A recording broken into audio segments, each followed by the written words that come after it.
السلام عليكم ورحمة الله وبركاته. الحمد لله رب العالمين والعاقبة للمتقين ولا عدوان إلا على الظالمين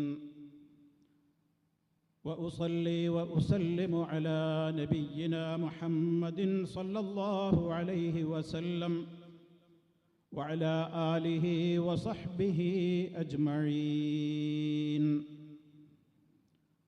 رب اشرح لي صدري ويسر لي أمري واحلل عقدة من لساني يفقه قولي. أعوذ بالله من الشيطان الرجيم. يوم تقلب وجوههم في النار يقولون يا ليتنا أطعنا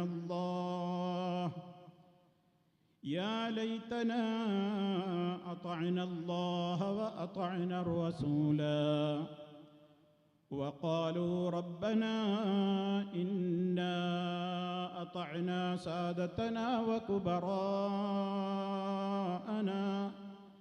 فأضلونا السبيلا ربنا آتهم ضعفين من العذاب والعنهم لعنا كبيرا.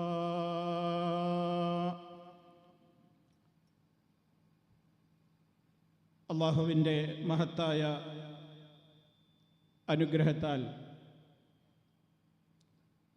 കരിയന്നൂർ എന്ന് പറയുന്ന തൃശ്ശൂർ ജില്ലയിലെ എരുമപ്പെട്ടിയോട് തൊട്ട് കിടക്കുന്ന ഈ പ്രദേശത്ത് ഒരുക്കിയിട്ടുള്ള റബ്ബിൻ്റെ മഹത്തായ ഒരു ഭവനത്തിൻ്റെ സമീപത്ത് നടക്കുന്ന ഈ വിജ്ഞാന വേദിയിൽ വന്നു ചേർന്നിട്ടുള്ള എൻ്റെ പ്രിയപ്പെട്ട സഹപ്രവർത്തകന്മാരെ, സഹോദരങ്ങളെ, നല്ലവരായ നാട്ടുകാരെ, ഈ ശബ്ദം ശ്രവിച്ചുകൊണ്ടിരിക്കുന്ന അടുത്തും അകലെയുമുള്ള പ്രിയപ്പെട്ടവരെ, അല്ലാഹു സുബ്ഹാനഹു വ തആലയുടെ വ്യക്തവും കൃത്യവുമായ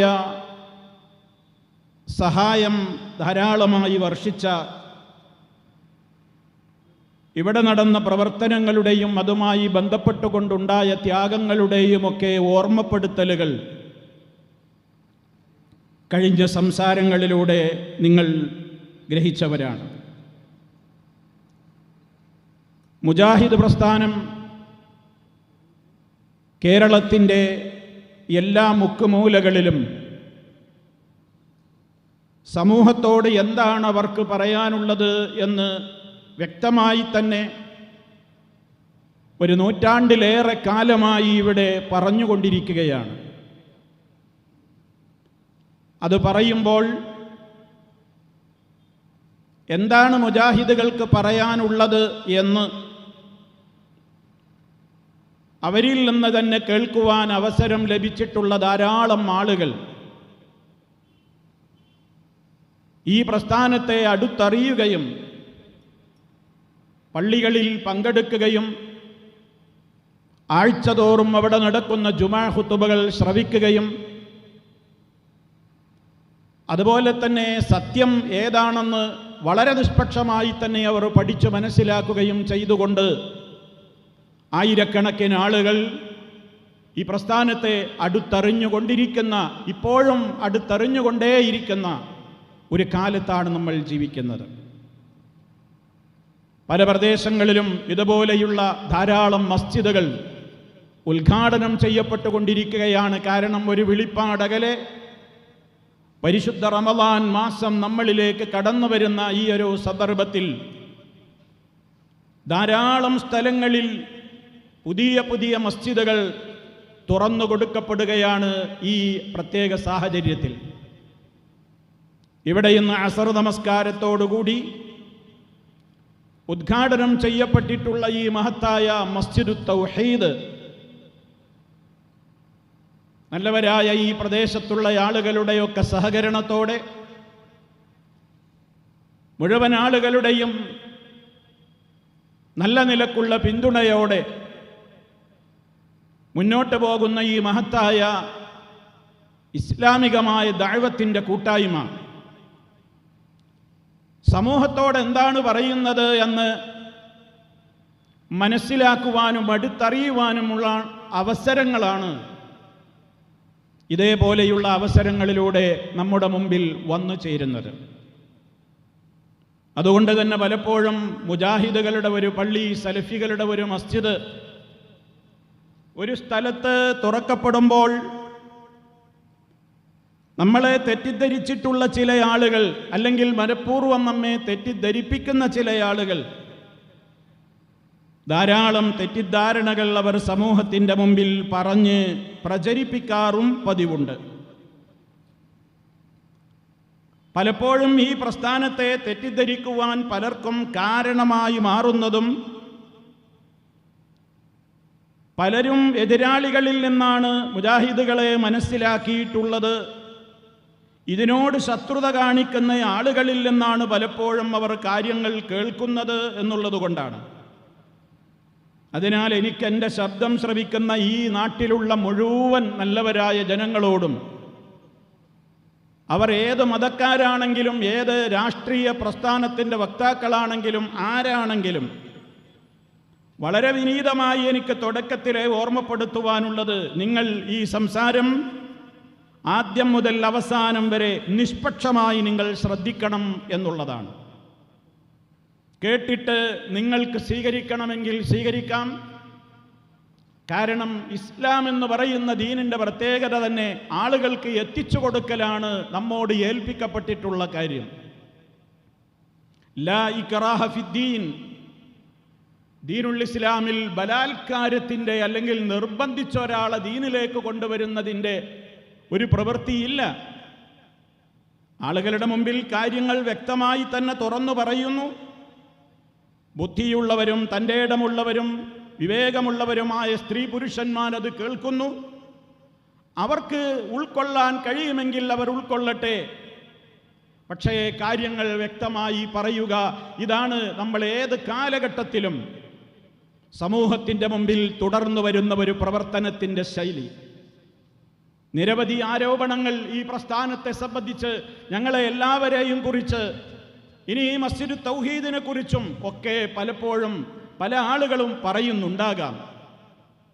ഇവരെന്തിനാണ് നാട്ടിലൊരു വേറെ പള്ളി ഉണ്ടാക്കി ഫിത്നയുണ്ടാക്കുന്നത്? ഇവിടെ പള്ളികളില്ലേ? അതേപോലെ തന്നെ ഇവർക്ക് അമ്പിയാക്കളില്ലല്ലോ, ഔലിയാക്കളില്ലല്ലോ. ഇവർ മുഇസ്സത്തിനെയൊക്കെ നിഷേധിച്ച് കളയുന്ന, നബിമാരെയൊക്കെ കുറ്റം പറയുന്ന, ഔലിയാക്കന്മാരെയൊക്കെ തള്ളിക്കളയുന്ന, ആ ഔലിയാക്കന്മാരുടെയൊക്കെ അവരിലൂടെയൊക്കെ സംഭവിക്കുന്ന കറാമത്തുകളൊക്കെ പറ്റയില്ല എന്ന് നിഷേധിക്കുന്ന ആളുകളല്ലേ. അവർക്ക് ദിക്റില്ലല്ലോ, അവർ സ്വലാത്ത് ചൊല്ലൂലല്ലോ.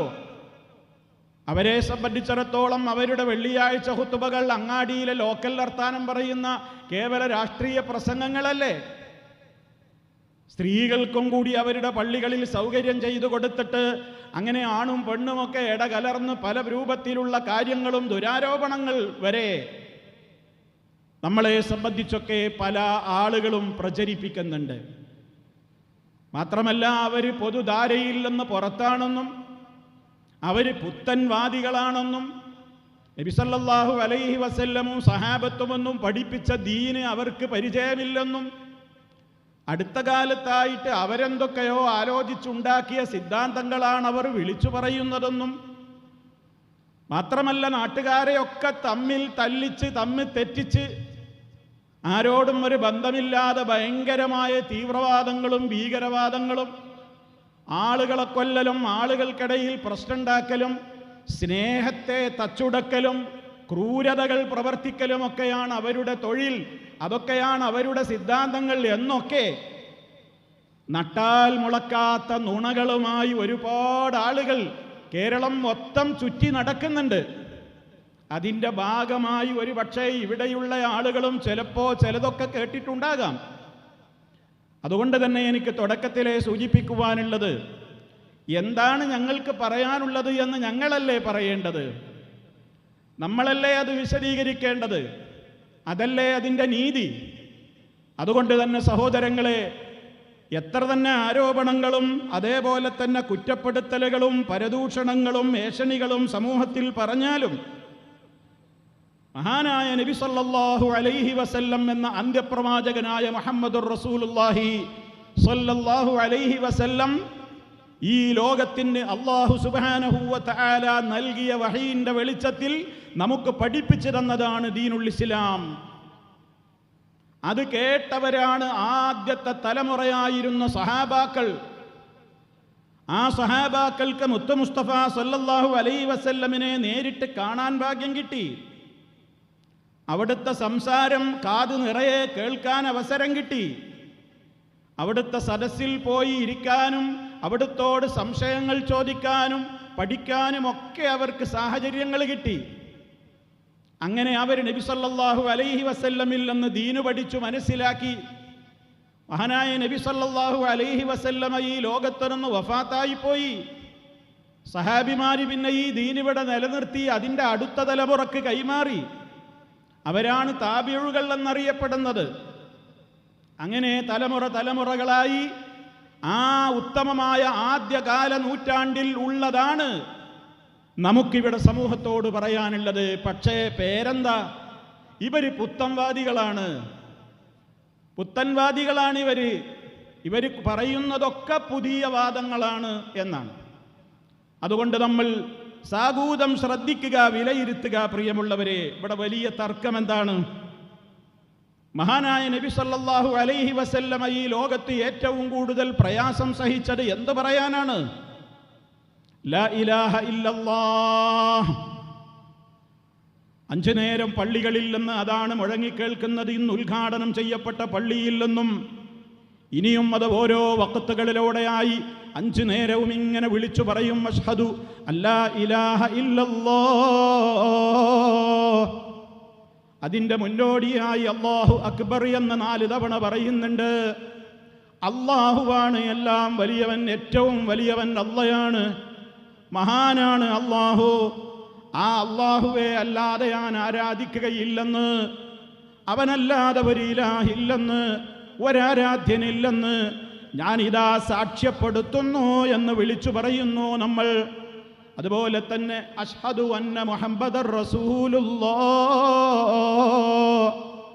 ആ അല്ലാഹുവിൻ്റെ ദീനിവിടെ നമുക്ക് പരിശുദ്ധ ഖുർആനിൻ്റെ ആയത്തുകൾ ഓതിയിട്ട് 10-23 കൊല്ലക്കാലത്തെ അവിടുത്തെ ആ നുബുവത്തും കിട്ടിയതിൻ്റെ ശേഷമുള്ള ജീവിതത്തിലൂടെയും മുമ്പുള്ള കാലഘട്ടത്തിലെ അവിടുത്തെ വിശുദ്ധ ജീവിതത്തിലൂടെയുമൊക്കെ ഏറ്റവും നല്ല റോൾ മോഡലായി ഇവിടേക്ക് നമുക്ക് പ്രവർത്തിച്ച് കാണിച്ചു തന്ന നേതാവാണ് അന്ത്യപ്രവാചകനായ മുഹമ്മദുൻ സല്ലല്ലാഹു അലൈഹി വസല്ലം എന്നും. ആ നബി സല്ലല്ലാഹു അലൈഹി വസല്ലം അല്ലാഹുവിൻ്റെ റസൂലാണ്. ആ റസൂല് പറഞ്ഞതാണ് ഞാൻ എൻ്റെ ജീവിതത്തിൽ മാതൃകയാക്കുക, അതിനെൻ്റെ ജീവിതം സാക്ഷിയാണ് എന്നൊക്കെ അർത്ഥമുള്ള ആ ഷഹാദത്ത് കലിമകളാണ് ബാങ്കിലും അതുപോലെ തന്നെ ഇഖാമത്തുകളിലും നിസ്കാരത്തിലും ഒക്കെ നമ്മൾ പറഞ്ഞുകൊണ്ടേയിരിക്കുന്നത്. ഈ ഒരു മഹത്വമേറിയ ആദർശത്തിൻ്റെ കൃത്യമായ അധ്യാപനത്തിന് വേണ്ടി, അത് സമൂഹത്തോട് പറഞ്ഞു പഠിപ്പിക്കുവാൻ വേണ്ടി നബി സല്ലല്ലാഹു അലൈഹി വസല്ലമ ഏതെല്ലാം ത്യാഗങ്ങൾ സഹിച്ചിട്ടുണ്ട് എന്ന ചരിത്രത്തിലേക്ക് ഞാൻ കടക്കുന്നില്ല. കാരണം നബി സല്ലല്ലാഹു അലൈഹി വസല്ലമിനെ കുറിച്ച് അത്രക്ക് വേണ്ടാത്തരങ്ങളും ദുരാരോപണങ്ങളുമായിരുന്നു അക്കാലഘട്ടത്തിലുണ്ടായിരുന്ന ആളുകൾ പറഞ്ഞു പ്രചരിപ്പിച്ചത്. എന്തേ നബി സല്ലല്ലാഹു അലൈഹി വസല്ലമിനോട് അവർക്ക് വെറുപ്പുണ്ടാകാൻ കാരണം? അവർ പാരമ്പര്യമായി ഇതാണ് സത്യം എന്ന് വിചാരിച്ചുകൊണ്ട് അവർ വിശ്വസിച്ചു പോരുന്ന, അവർ ആചരിച്ചു പോരുന്ന പല കാര്യങ്ങളെയും മുഹമ്മദ് നബി സല്ലല്ലാഹു അലൈഹി വസല്ലമ വന്നപ്പോൾ വളരെ സ്നേഹത്തോടെ അവരോട് പറഞ്ഞു, ജനങ്ങളെ, നിങ്ങൾ പിഴവിലാണ്.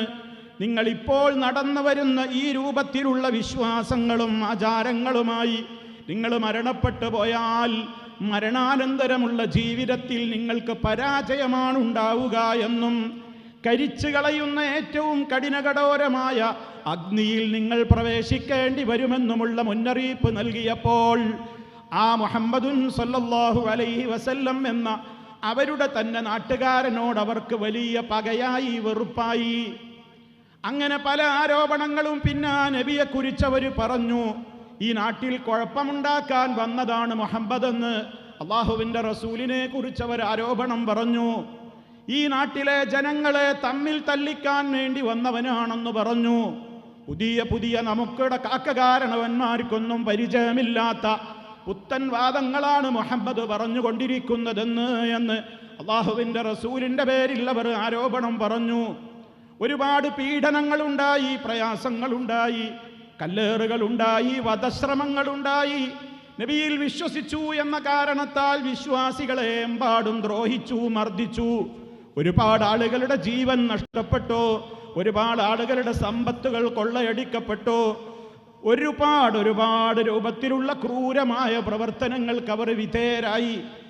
ഒക്കെ കാരണം എന്തായിരുന്നു? ഒരു സത്യം പറഞ്ഞു എന്ന കാരണം മാത്രമാണ്. എന്തായിരുന്നു ആ സത്യം? പരിശുദ്ധ ഖുർആൻ എടുത്ത് മറിച്ചു നോക്കിയാൽ എൻ്റെ ഈ ശബ്ദം ശ്രവിക്കുന്ന ഏത് മതവിഭാഗക്കാരാണെങ്കിലും ഞാൻ എല്ലാവരോടും വിനയമായി അപേക്ഷിക്കുകയാണ്. വിശുദ്ധ ഖുർആനിൻ്റെ ട്രാൻസ്ലേഷൻ നിങ്ങൾക്കിന്ന് നെറ്റിൽ സെർച്ച് ചെയ്തു നോക്കിയാലും, അതുപോലെ തന്നെ എല്ലാ ഭാഷകളിലും ഇന്ന് ലഭ്യമാണ്. ഖുർആനിൻ്റെ 2-ാമത്തെ അധ്യായമായ സൂറത്തുൽ ബഖറ. ആ വിശുദ്ധ ഖുർആൻ ഒരാളിങ്ങനെ തുടക്കത്തിലേ ഇങ്ങനെ അതിൻ്റെ പേജുകൾ മറിച്ചു തുടങ്ങുമ്പോൾ അതിൽ ആദ്യം കാണുന്ന ഒരു വിളിയുണ്ട്. ആ വിളി മുസ്ലിമീങ്ങളെ, അതല്ലെങ്കിൽ അറബികളെ എന്ന നിലക്കുള്ള വിളിയല്ല ഖുർആനിൽ കാണുന്നത്. ഖുർആൻ തുറന്നു നോക്കിയാൽ അതിൻ്റെ 1-ാമത്തെ അധ്യായം കഴിഞ്ഞ് 2-ാമത്തെ അധ്യായത്തിലെത്തിയാൽ ആദ്യത്തെ ഒരു അഭിസംബോധനയുണ്ട്. അതെന്താണ്? യാ അയ്യുഹന്നാസ്, ഓ ജനങ്ങളെ, മനുഷ്യരെ എന്നാ വിളിക്കുന്നത്. ഞാൻ മനുഷ്യരോട് മുഴുവനുമാ പറയുന്നത്. അത് വിശുദ്ധ ഖുർആനിൻ്റെ ശൈലിയാണ്. യാ അയ്യുഹന്നാസ്, ഓ ജനങ്ങളെ, മനുഷ്യരെ, ഉഅ്ബുദൂ റബ്ബക്കുമുല്ലദീ ഖലഖക്കും വല്ലദീന മിൻ ഖബ്ലിക്കും ലഅല്ലക്കും തത്തഖൂൻ. നിങ്ങൾ യജമാനനായ നിങ്ങളുടെ റബ്ബിനെ മാത്രം ആരാധിക്കണേ. എന്തേ കാരണം നിങ്ങൾ അവനെ മാത്രമേ ആരാധിക്കാവൂ എന്നുള്ളതിന് എന്താണ് കാരണം? അല്ലദീ ഖലഖക്കും, അവനാണ് നിങ്ങളെ പടച്ചവൻ. വല്ലദീന മിൻ ഖബ്ലിക്കും, നിങ്ങളുടെ മുമ്പുള്ളവരെ പടച്ചവനും അവൻ തന്നെയാണ്. ലഅല്ലക്കും തത്തഖൂൻ, നിങ്ങൾ സൂക്ഷ്മതയുള്ളവരായി ജീവിക്കുവാൻ വേണ്ടി ഇതാണ് നിങ്ങളോട് ആഹ്വാനം ചെയ്യാനുള്ളത് ഖുർആൻ പറയുന്നു. എന്നിട്ട് പറയാണ്, ആ രക്ഷിതാവ് ആരാണ്? നിങ്ങൾ ആരാധിക്കേണ്ടുന്ന ഏകനായ ആ ആരാധ്യനായ ആ റബ്ബ് ആരാണ്? അവനാണ് നിങ്ങൾക്ക് ഭൂമിയെ സംവിധാനിച്ചു തന്നത്. ഈ ഭൂമി പടച്ചതും ഇവിടെ വേണ്ടതൊക്കെ ഒരുക്കി തന്നതും അവനാണ്. മുകളിൽ മേലാപ്പ് കെട്ടിയതുപോലെ കാണുന്ന ആകാശത്തെ സംവിധാനിച്ചവനും അതിൽ താരങ്ങളെയും ചന്ദ്രഗോളത്തെയും സൂര്യനെയും ഒക്കെ നിശ്ചയിച്ചു തന്നതും അവനാണ്. മുകളിൽ നിന്ന് നിങ്ങൾക്ക് താഴേക്കതാ നിങ്ങൾക്ക് ഭക്ഷണം കിട്ടാൻ ആവശ്യമായ നിലക്ക് ഇവിടെ ഭക്ഷണങ്ങൾ ഉണ്ടാകുവാനും ഉൽപ്പാദിപ്പിക്കുവാനും ആവശ്യമായ നിലക്ക് നിങ്ങൾക്ക് മഴ വർഷിപ്പിച്ചു തരുന്നവനും അവനാണ്. ഇതൊക്കെ പറഞ്ഞിട്ടല്ല പറയുകയാണ്, ആകയാൽ ഫലാ തജഅലൂ ലില്ലാഹി അന്ദാദാ വഅൻതും തഅലമൂൻ. ആകയാൽ നിങ്ങൾ ആ അല്ലാഹുവിനൊരിക്കലും സമന്മാരെ സങ്കല്പിക്കരുത്. നിങ്ങൾ അവന് പങ്കുകാരെ, അവന് തുല്യതയുള്ള ആളുകളുണ്ടെന്ന് നിങ്ങൾ ഒരിക്കലും വാദിക്കരുത്. വഅൻതും തഅലമൂന, നിങ്ങൾ നന്നായി അറിയുന്നവരാണല്ലോ ഏത് കാര്യം. മുമ്പ് പറഞ്ഞ കാര്യങ്ങളൊക്കെ ഇവിടെ ഏത് മനുഷ്യരും അംഗീകരിക്കുന്ന കാര്യമാണ്. അതെന്തൊക്കെയാ അല്ലാഹു പറഞ്ഞത്? നമ്മെ പടച്ചവൻ ഇവിടെ വേറെ ആരെങ്കിലും ഉണ്ടോ? നമ്മുടെ മുമ്പുള്ളവരെ പടച്ചവൻ വേറെ ഏതെങ്കിലും പടച്ചവനാണോ? ഇവിടെ നമുക്ക് ഭൂമി സംവിധാനിച്ചു തന്നവൻ, ആകാശത്തെ സൃഷ്ടിച്ചവൻ, മഴ തരുന്നവൻ, ഇതൊക്കെ ആരാണ്? അല്ലാഹു അല്ലാതെ മറ്റാരാണ്? അത് പല മതത്തിലുള്ള ആളുകൾ വേറെ വേറെ പേരുകൾ ഒരു പക്ഷേ പറയുന്നുണ്ടാകാം. പക്ഷേ സർവശക്തനായ ആ ഒരു മഹാശക്തി, ഏകനായ പരിപാലകനായ സർവലോക പരിപാലകനായ റബ്ബ്, ആ റബ്ബാണിതൊക്കെ നിശ്ചയിച്ച് തന്നിട്ടുള്ളത് എന്ന് നിങ്ങളൊക്കെ സമ്മതിക്കുന്ന ആളുകളല്ലേ? പിന്നെ എങ്ങനെയാണ് നിങ്ങൾ മറ്റുള്ളവരോട് പ്രാർത്ഥിക്കുക? പിന്നെ എങ്ങനെയാണ് നിങ്ങൾ മറ്റുള്ളവർക്ക് വേണ്ടി നേർച്ച വഴിപാടുകൾ അർപ്പിക്കുക? പിന്നെ എങ്ങനെയാണ് നിങ്ങൾ മറ്റുള്ളവർക്ക് വേണ്ടി മൃഗങ്ങളെ ബലിയർപ്പിക്കുക? പിന്നെ എങ്ങനെയാണ് നിങ്ങൾ മറ്റുള്ളവരോട് നിങ്ങളുടേതായ എല്ലാ സങ്കടങ്ങളും പറഞ്ഞ് അവരുടെ മുമ്പിൽ സുജൂദ് ചെയ്ത് അവരുടെ മുമ്പിൽ സാഷ്ടാംഗം നമിച്ചുകൊണ്ട് നിങ്ങൾ എങ്ങനെയാണ് തെറ്റായ പ്രവർത്തനങ്ങളിലേക്ക് പോവുക? ഇതാണ് അള്ളാഹുവിൻ്റെ ചോദ്യം. പരിശുദ്ധ ഖുർആൻ തുറന്നു നോക്കിയാൽ കാണുന്ന ഒന്നാമത്തെ പ്രത്യേകമായ വിളിയാണ് മനുഷ്യരേ എന്ന് വിളിച്ചുകൊണ്ട്. ഇസ്ലാമിന് പറയാനുള്ളത് ഇതാണ്. ഇതിലെന്തെങ്കിലും ഒരു വർഗീയതയുണ്ടോ? ഇതിൽ ആർക്കെങ്കിലും ഒരു അഭിപ്രായ വ്യത്യാസമുണ്ടോ? എൻ്റെ ഈ ശബ്ദം ശ്രവിക്കുന്ന മുഴുവൻ ആളുകളും നിങ്ങളൊന്ന് ആലോചിച്ചു നോക്കൂ. ഇവിടെ ഒരു പുൽക്കൊടിയെപ്പോലും മറ്റാരെങ്കിലും പടച്ചിട്ടുണ്ട് എന്ന് വേറെ ഏതെങ്കിലും ഒരു മതക്കാരുടെ വേദഗ്രന്ഥങ്ങളിൽ പോലും ഇല്ലല്ലോ. എല്ലാവരും അംഗീകരിക്കുന്ന സത്യമാണ്, ഇവിടെ പടച്ചവൻ ഒന്നേയുള്ളൂ, സ്രഷ്ടാവ് ഒന്നേയുള്ളൂ, മറ്റാർക്കും ഇവിടെ ഒന്നിനെയും പടക്കാൻ കഴിയൂല. ഇപ്പം ലോകം എത്ര പുരോഗതിപ്പെട്ട കാലമാണ്. വിശുദ്ധ ഖുർആൻ തന്നെ പറയുന്നുണ്ട്, സത്യവിശ്വാസികളെ ഇതാ ഞാൻ നിങ്ങൾക്കൊരു ഉപമ വിശദീകരിച്ചു തരാം എന്ന് പറയുന്ന ഒരു സൂക്തം സൂറത്തുൽ ഹജ്ജിലുണ്ട്. അവിടെയും അല്ലാഹു തആല പറയുന്നത് എന്താണ്? ഒരു ഈച്ചയെപ്പോലും സൃഷ്ടിക്കുവാൻ സാധ്യമല്ല എന്നാണ്. ആർക്ക് സൃഷ്ടിക്കാൻ കഴിയും? റോബോട്ടുകൾ സഞ്ചരിച്ചുകൊണ്ടിരിക്കുന്ന കാലഘട്ടമാണിത്, AI യുഗമാണിത്. ഇവിടെ എന്തെല്ലാം സംവിധാനങ്ങൾ പലതും ഇവിടെ പ്രോഗ്രാം ചെയ്തിട്ട് അതിനെ പഠിപ്പിച്ചു കൊടുത്തത് തത്തമ്മേ പൂച്ച പൂച്ച എന്ന് പറയും പോലെ പറയാനല്ലാതെ റോബോട്ടുകൾക്ക് സ്വയം ചിന്തിക്കാനുള്ള കഴിവുണ്ടോ? നമ്മൾ തലച്ചോറുകൊണ്ട് നമ്മൾ ആലോചിച്ചുകൊണ്ട് പല കാര്യങ്ങളും എടുക്കുന്ന ആ വിധത്തിലുള്ള ഒരു സംവിധാനങ്ങൾ, ആ സ്വന്തമായിട്ട് കാര്യങ്ങളെ തന്നെ ഗ്രഹിക്കുവാനും മനസ്സിലാക്കുവാനുമുള്ള കഴിവുകൾ ഇവിടെ ആർക്കെങ്കിലും ഉണ്ടോ? ആർക്കുമില്ല.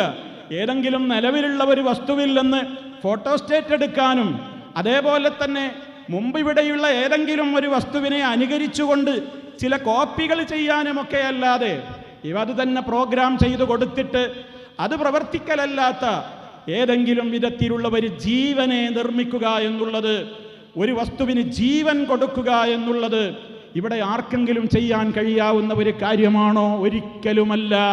ഒരാൾക്കും അതിന് കഴിയില്ല. അത് പ്രപഞ്ചത്തിൻ്റെ സൃഷ്ടാവായ അല്ലാഹു റബ്ബുൽ ആലമീൻ കൃത്യമായി തന്നെ വെല്ലുവിളിച്ചതാണ്. അന്നത്തെ വെല്ലുവിളി ഇന്നും നിലനിൽക്കുകയാണ്. ഹൽ മിൻ ഖാലിഖിൻ ഗൈറുല്ലാഹ്, അല്ലാഹയല്ലാതെ ഒരു സൃഷ്ടാവ് ഇവിടെ വല്ലതും സൃഷ്ടിച്ച ആ നിലക്കുള്ള ഒരു സൃഷ്ടി കർമ്മം ഇവിടെ നടന്നതായി ആർക്കെങ്കിലും കാണിക്കാൻ കഴിയുമോ? അറൂനി, നിങ്ങളെനിക്ക് കാണിച്ചതായോ? മാദാ ഖലഖല്ലദീന മിൻ ദൂനിഹി, റബ്ബിന് പുറമെ ആരെങ്കിലും ഇവിടെ വല്ലതിനെയും സൃഷ്ടിച്ചത്? ഏതെങ്കിലും ഒരു ചെടി, ഒരു പുൽക്കൊടിയെപ്പോലും അതിന്നയാൾ പടച്ചതാണ് എന്ന് പറയാൻ ഇവിടെ ആർക്കും അവകാശമില്ല. അവകാശമില്ലെന്ന് മാത്രമല്ല, അവർക്കതിന് സാധ്യമേ അല്ല. ഈ ഒരു സത്യം എല്ലാവരോടും ഏത് കാലത്തും ഇസ്ലാം പറഞ്ഞുകൊണ്ടിരിക്കുകയാണ്. നമ്മൾ പ്രാർത്ഥിക്കുന്നുണ്ടെങ്കിൽ ആ പ്രാർത്ഥന ആ സ്രഷ്ടാവിനോട് മാത്രമേ പ്രാർത്ഥിക്കാവൂ. ഈ ഒരു തത്വമാണ്. ഇതാണ് മുഹമ്മദ് നബി സല്ലല്ലാഹു അലൈഹി വസല്ലം ആ കാലഘട്ടത്തിലെ ജനതയോടും വളരെ വ്യക്തമായി തന്നെ പറഞ്ഞു കൊടുത്തത്. സഹോദരങ്ങളെ, ഇസ്ലാം എന്ന് പറയുന്നത് ഞാൻ നേരത്തെ പറഞ്ഞല്ലോ, ഇത് അറബികളെ ഉദ്ദേശിച്ചുകൊണ്ട് മാത്രം ഉണ്ടാക്കിയ ഒരു മതമല്ല. അതല്ലെങ്കിൽ വേറെ ഏതെങ്കിലും ഒരു നാട്ടുകാർക്ക് വേണ്ടി പ്രത്യേകം ഉണ്ടാക്കിയിട്ടുള്ള ഒരു മതവുമല്ല. ഇത് അല്ലാഹു സുബ്ഹാനഹു വ തആല എന്ന പ്രപഞ്ചത്തിൻ്റെ സൃഷ്ടാവ് അവൻ നമുക്ക് അനുഗ്രഹിച്ചു തന്നിട്ടുള്ള ഈ മതം അവനെ പരിചയപ്പെടുത്തിയത് എങ്ങനെയാണ്? അല്ലാഹു റബ്ബുൽ ആലമീൻ, അവൻ സർവ്വലോകരുടെയും പരിപാലകനാണ്, സർവ്വലോകരുടെയും രക്ഷിതാവാണ് അല്ലാഹു. പരിശുദ്ധ ഖുർആനോ അത് ഹുദൽ ലിന്നാസ്, മാനവ സമൂഹത്തിന് മുഴുവൻ മാർഗദർശനത്തിനുള്ള ഗ്രന്ഥമാണ്. ഏതെങ്കിലും ഒരു നാട്ടുകാർക്ക് ഒരു വിഭാഗത്തിന് എന്നല്ല, മനുഷ്യരായിട്ട് ഇവിടെ ഏതൊക്കെ മനുഷ്യരുണ്ടോ എല്ലാവർക്കുമുള്ള വഴികാട്ടിയായ ഗ്രന്ഥമാണ് പരിശുദ്ധ ഖുർആൻ. അത് വിശദീകരിക്കാൻ ഈ ലോകത്തേക്ക് വന്ന പ്രവാചകന്മാരിൽ അന്ത്യപ്രവാചകനായ മുഹമ്മദ് നബി സല്ലല്ലാഹു അലൈഹി വസല്ലമിനെ അള്ളാഹു വിശേഷിപ്പിച്ചത് എപ്രകാരമാണ്? റഹ്മത്തുൽ ലിൽ ആലമീൻ, സർവ്വലോകർക്കും കാരുണ്യമായി കൊണ്ടാണ് ആ പ്രവാചകൻ സല്ലല്ലാഹു അലൈഹി വസല്ലമിനെ അല്ലാഹു സുബ്ഹാനഹു വ തആല റസൂലായി അയച്ചിട്ടുള്ളത് എന്നാണ്. എങ്കിൽ ആ റസൂൽ വിശുദ്ധ ഖുർആനിൻ്റെ വചനങ്ങൾ ഓതിക്കൊണ്ട് ഈ സമൂഹത്തോട് പറഞ്ഞ സത്യമാണ്. എന്ത്? ജനങ്ങളെ, നിങ്ങളുടെ ആരാധന എന്ന് പറയുമ്പോൾ അതിൽ പ്രാർത്ഥന, നേർച്ചയർപ്പിക്കൽ, ബലി കൊടുക്കൽ, സുജൂദ് ചെയ്യൽ, അതേപോലെ തന്നെ ധാരാളക്കണക്കിന് പ്രവർത്തനങ്ങൾ വരുന്നുണ്ട്. അതൊക്കെ നിങ്ങളെ സൃഷ്ടിച്ചവനായ ആ സൃഷ്ടാവിനോട് മാത്രമേ നിങ്ങൾ നിർവഹിക്കാവൂ എന്ന കൃത്യമായ സത്യമാണ് ഇവിടെ അല്ലാഹു തആല അറിയിച്ചിട്ടുള്ളത്. കാരണം ഒരുപാട് കാരണങ്ങൾ അവൻ പരിശുദ്ധ ഖുർആനിലൂടെ അതിന് പറയുന്നുണ്ട്. ഇവിടെ ലോകത്തുള്ള എല്ലാം നശിക്കും, നശിക്കാത്ത ഏകൻ അവൻ മാത്രമാണ്. ഇവിടെ എല്ലാവരും മരിച്ചു പോകുന്നവരാണ്, എല്ലാം നശിച്ചു പോകും. ഈ ഭൂമി, ആകാശം, ഇവിടെയുള്ള സർവ്വ മനുഷ്യരും, അതുപോലെ തന്നെ ജിന്നുവർഗം, ഭൂതവർഗം, മലക്കുകൾ എല്ലാവരും നശിച്ചു പോകും. ബാക്കിയാകുന്നവൻ അല്ലാഹു തആല മാത്രമാണ്. അതുകൊണ്ട് നിങ്ങൾ അവനെ മാത്രം, ഹുവൽ ഹയ്യു, അവൻ മാത്രമാണ് എന്നെന്നും ജീവിച്ചിരിക്കുന്നവൻ, ലാ ഇലാഹ ഇല്ലാ ഹുവ, അവനൊഴികെ ഒരാരാധ്യനില്ല, ഫദ്ഉഹു, നിങ്ങൾ അവനെ മാത്രം വിളിച്ചു പ്രാർത്ഥിക്കൂ. പരിശുദ്ധ ഖുർആനിന്റെ കൽപ്പനയാണ്. അവനൊരു ക്ഷീണം ബാധിക്കുകയില്ല, ഒരു മയക്കം പോലും അവന് ബാധിക്കുകയില്ല. എന്നിട്ടല്ലേ ഉറങ്ങുക പോലും അവൻ ചെയ്യില്ല. എന്താ കാരണം?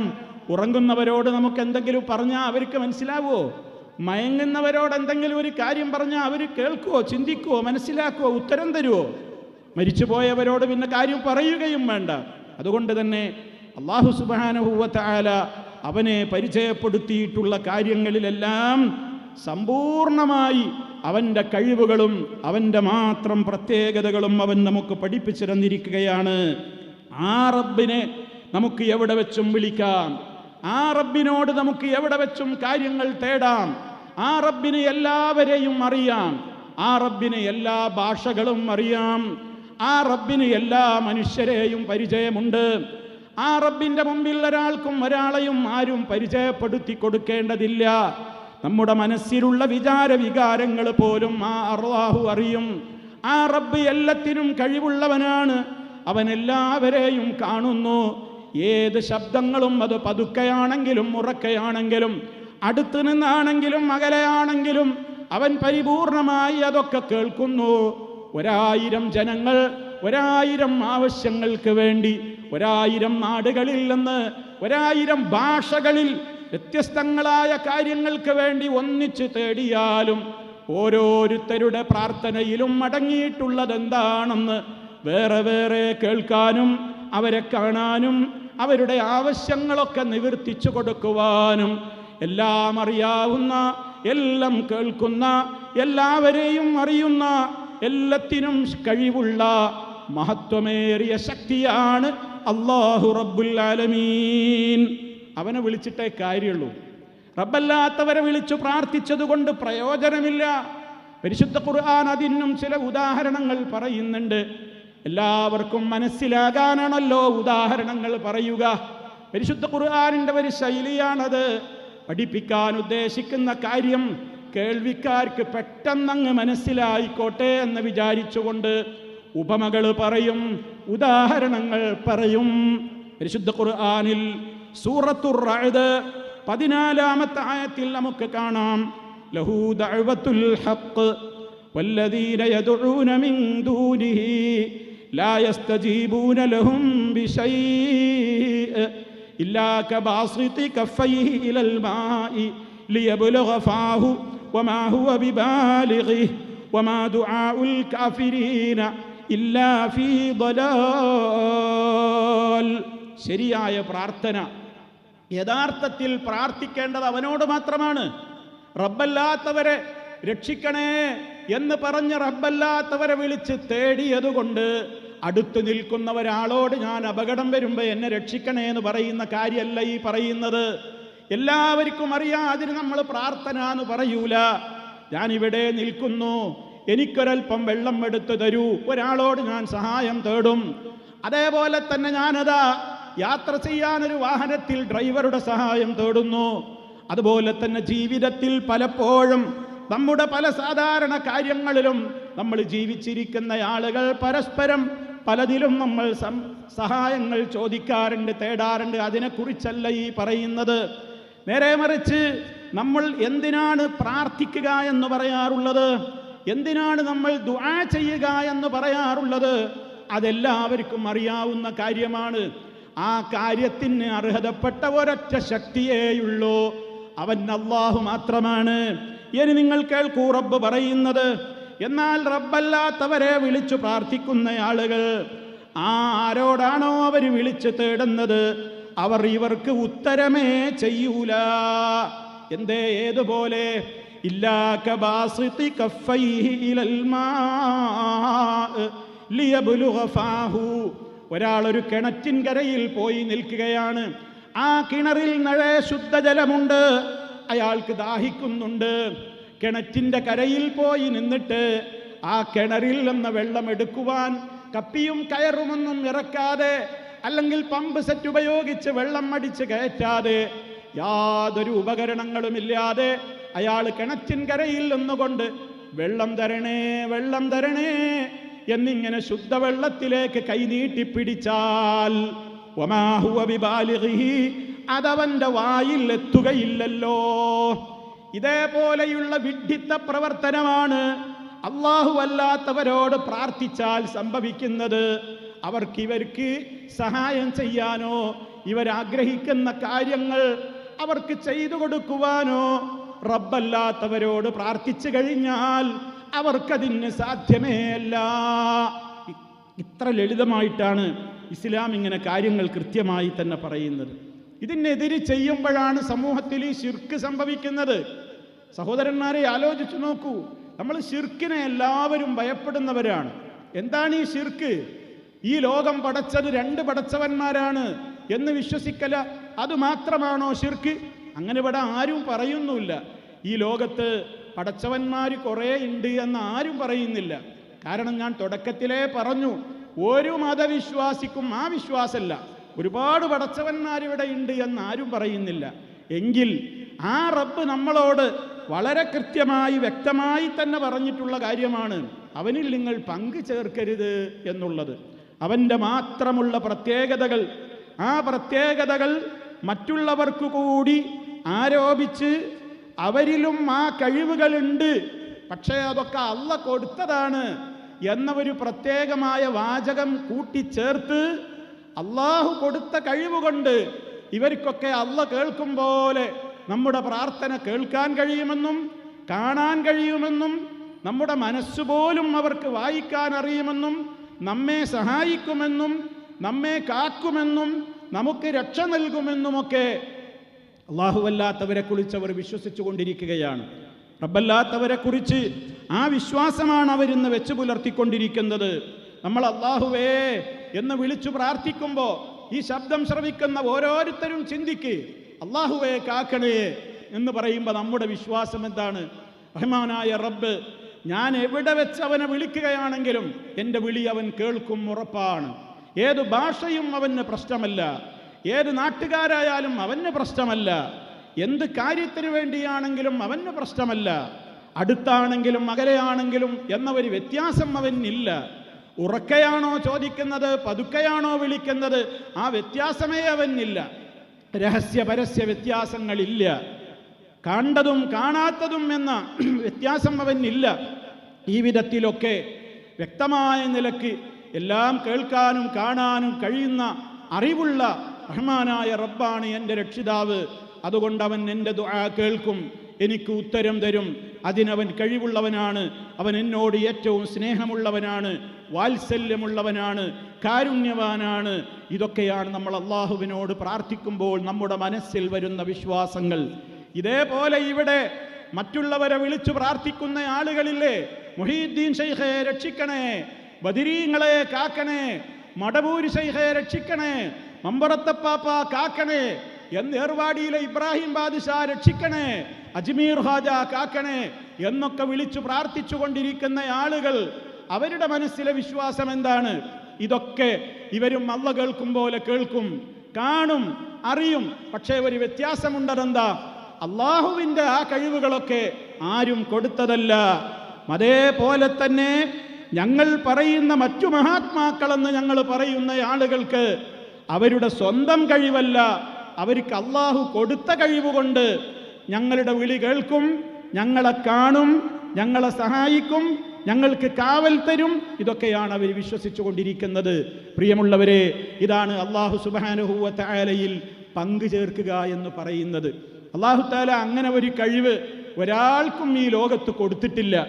നമ്മൾ എവിടുന്ന് വിളിച്ചാലും നമ്മെ കേട്ട്, നമ്മുടെ ആഗ്രഹങ്ങൾ കേട്ട്, വിളിച്ചാൽ വിളി കേട്ട് ഉത്തരം ചെയ്ത് നിങ്ങളെ സഹായിക്കാനും നിങ്ങളെ രക്ഷിക്കാനും ഞാനിതാ ചില ആളുകളെ ഏർപ്പാട് ചെയ്തിരിക്കുന്നു. ജനങ്ങളെ, നിങ്ങളിനി അവരോട് വിളിച്ചോളൂ, എന്നോട് വിളിച്ചിട്ട് കാര്യമില്ല.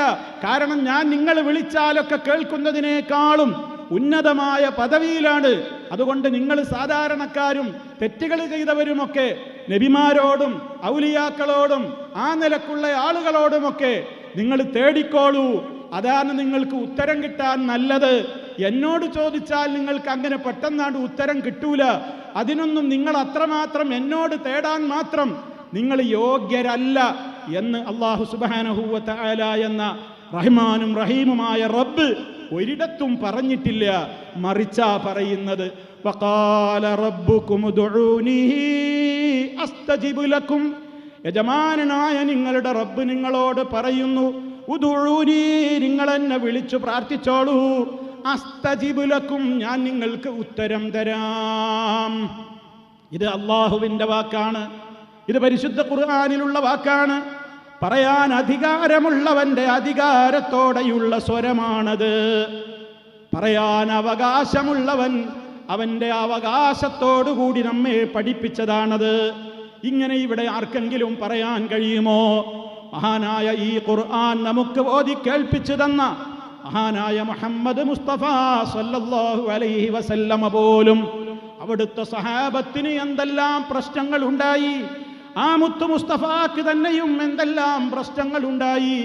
ആ സഹാബിമാരുടെ പ്രശ്നങ്ങൾ കണ്ടിട്ട് എൻ്റെ പ്രിയപ്പെട്ട അനുയായികളെ, നിങ്ങൾ ബുദ്ധിമുട്ടുകളാവുമ്പോൾ, നിങ്ങൾ രോഗികളാകുമ്പോൾ, നിങ്ങൾ കഷ്ടപ്പെടുമ്പോൾ, നിങ്ങൾ പ്രയാസത്തിലകപ്പെടുമ്പോൾ നിങ്ങൾ എന്നോടാണ് വിളിച്ചു തേടേണ്ടത്.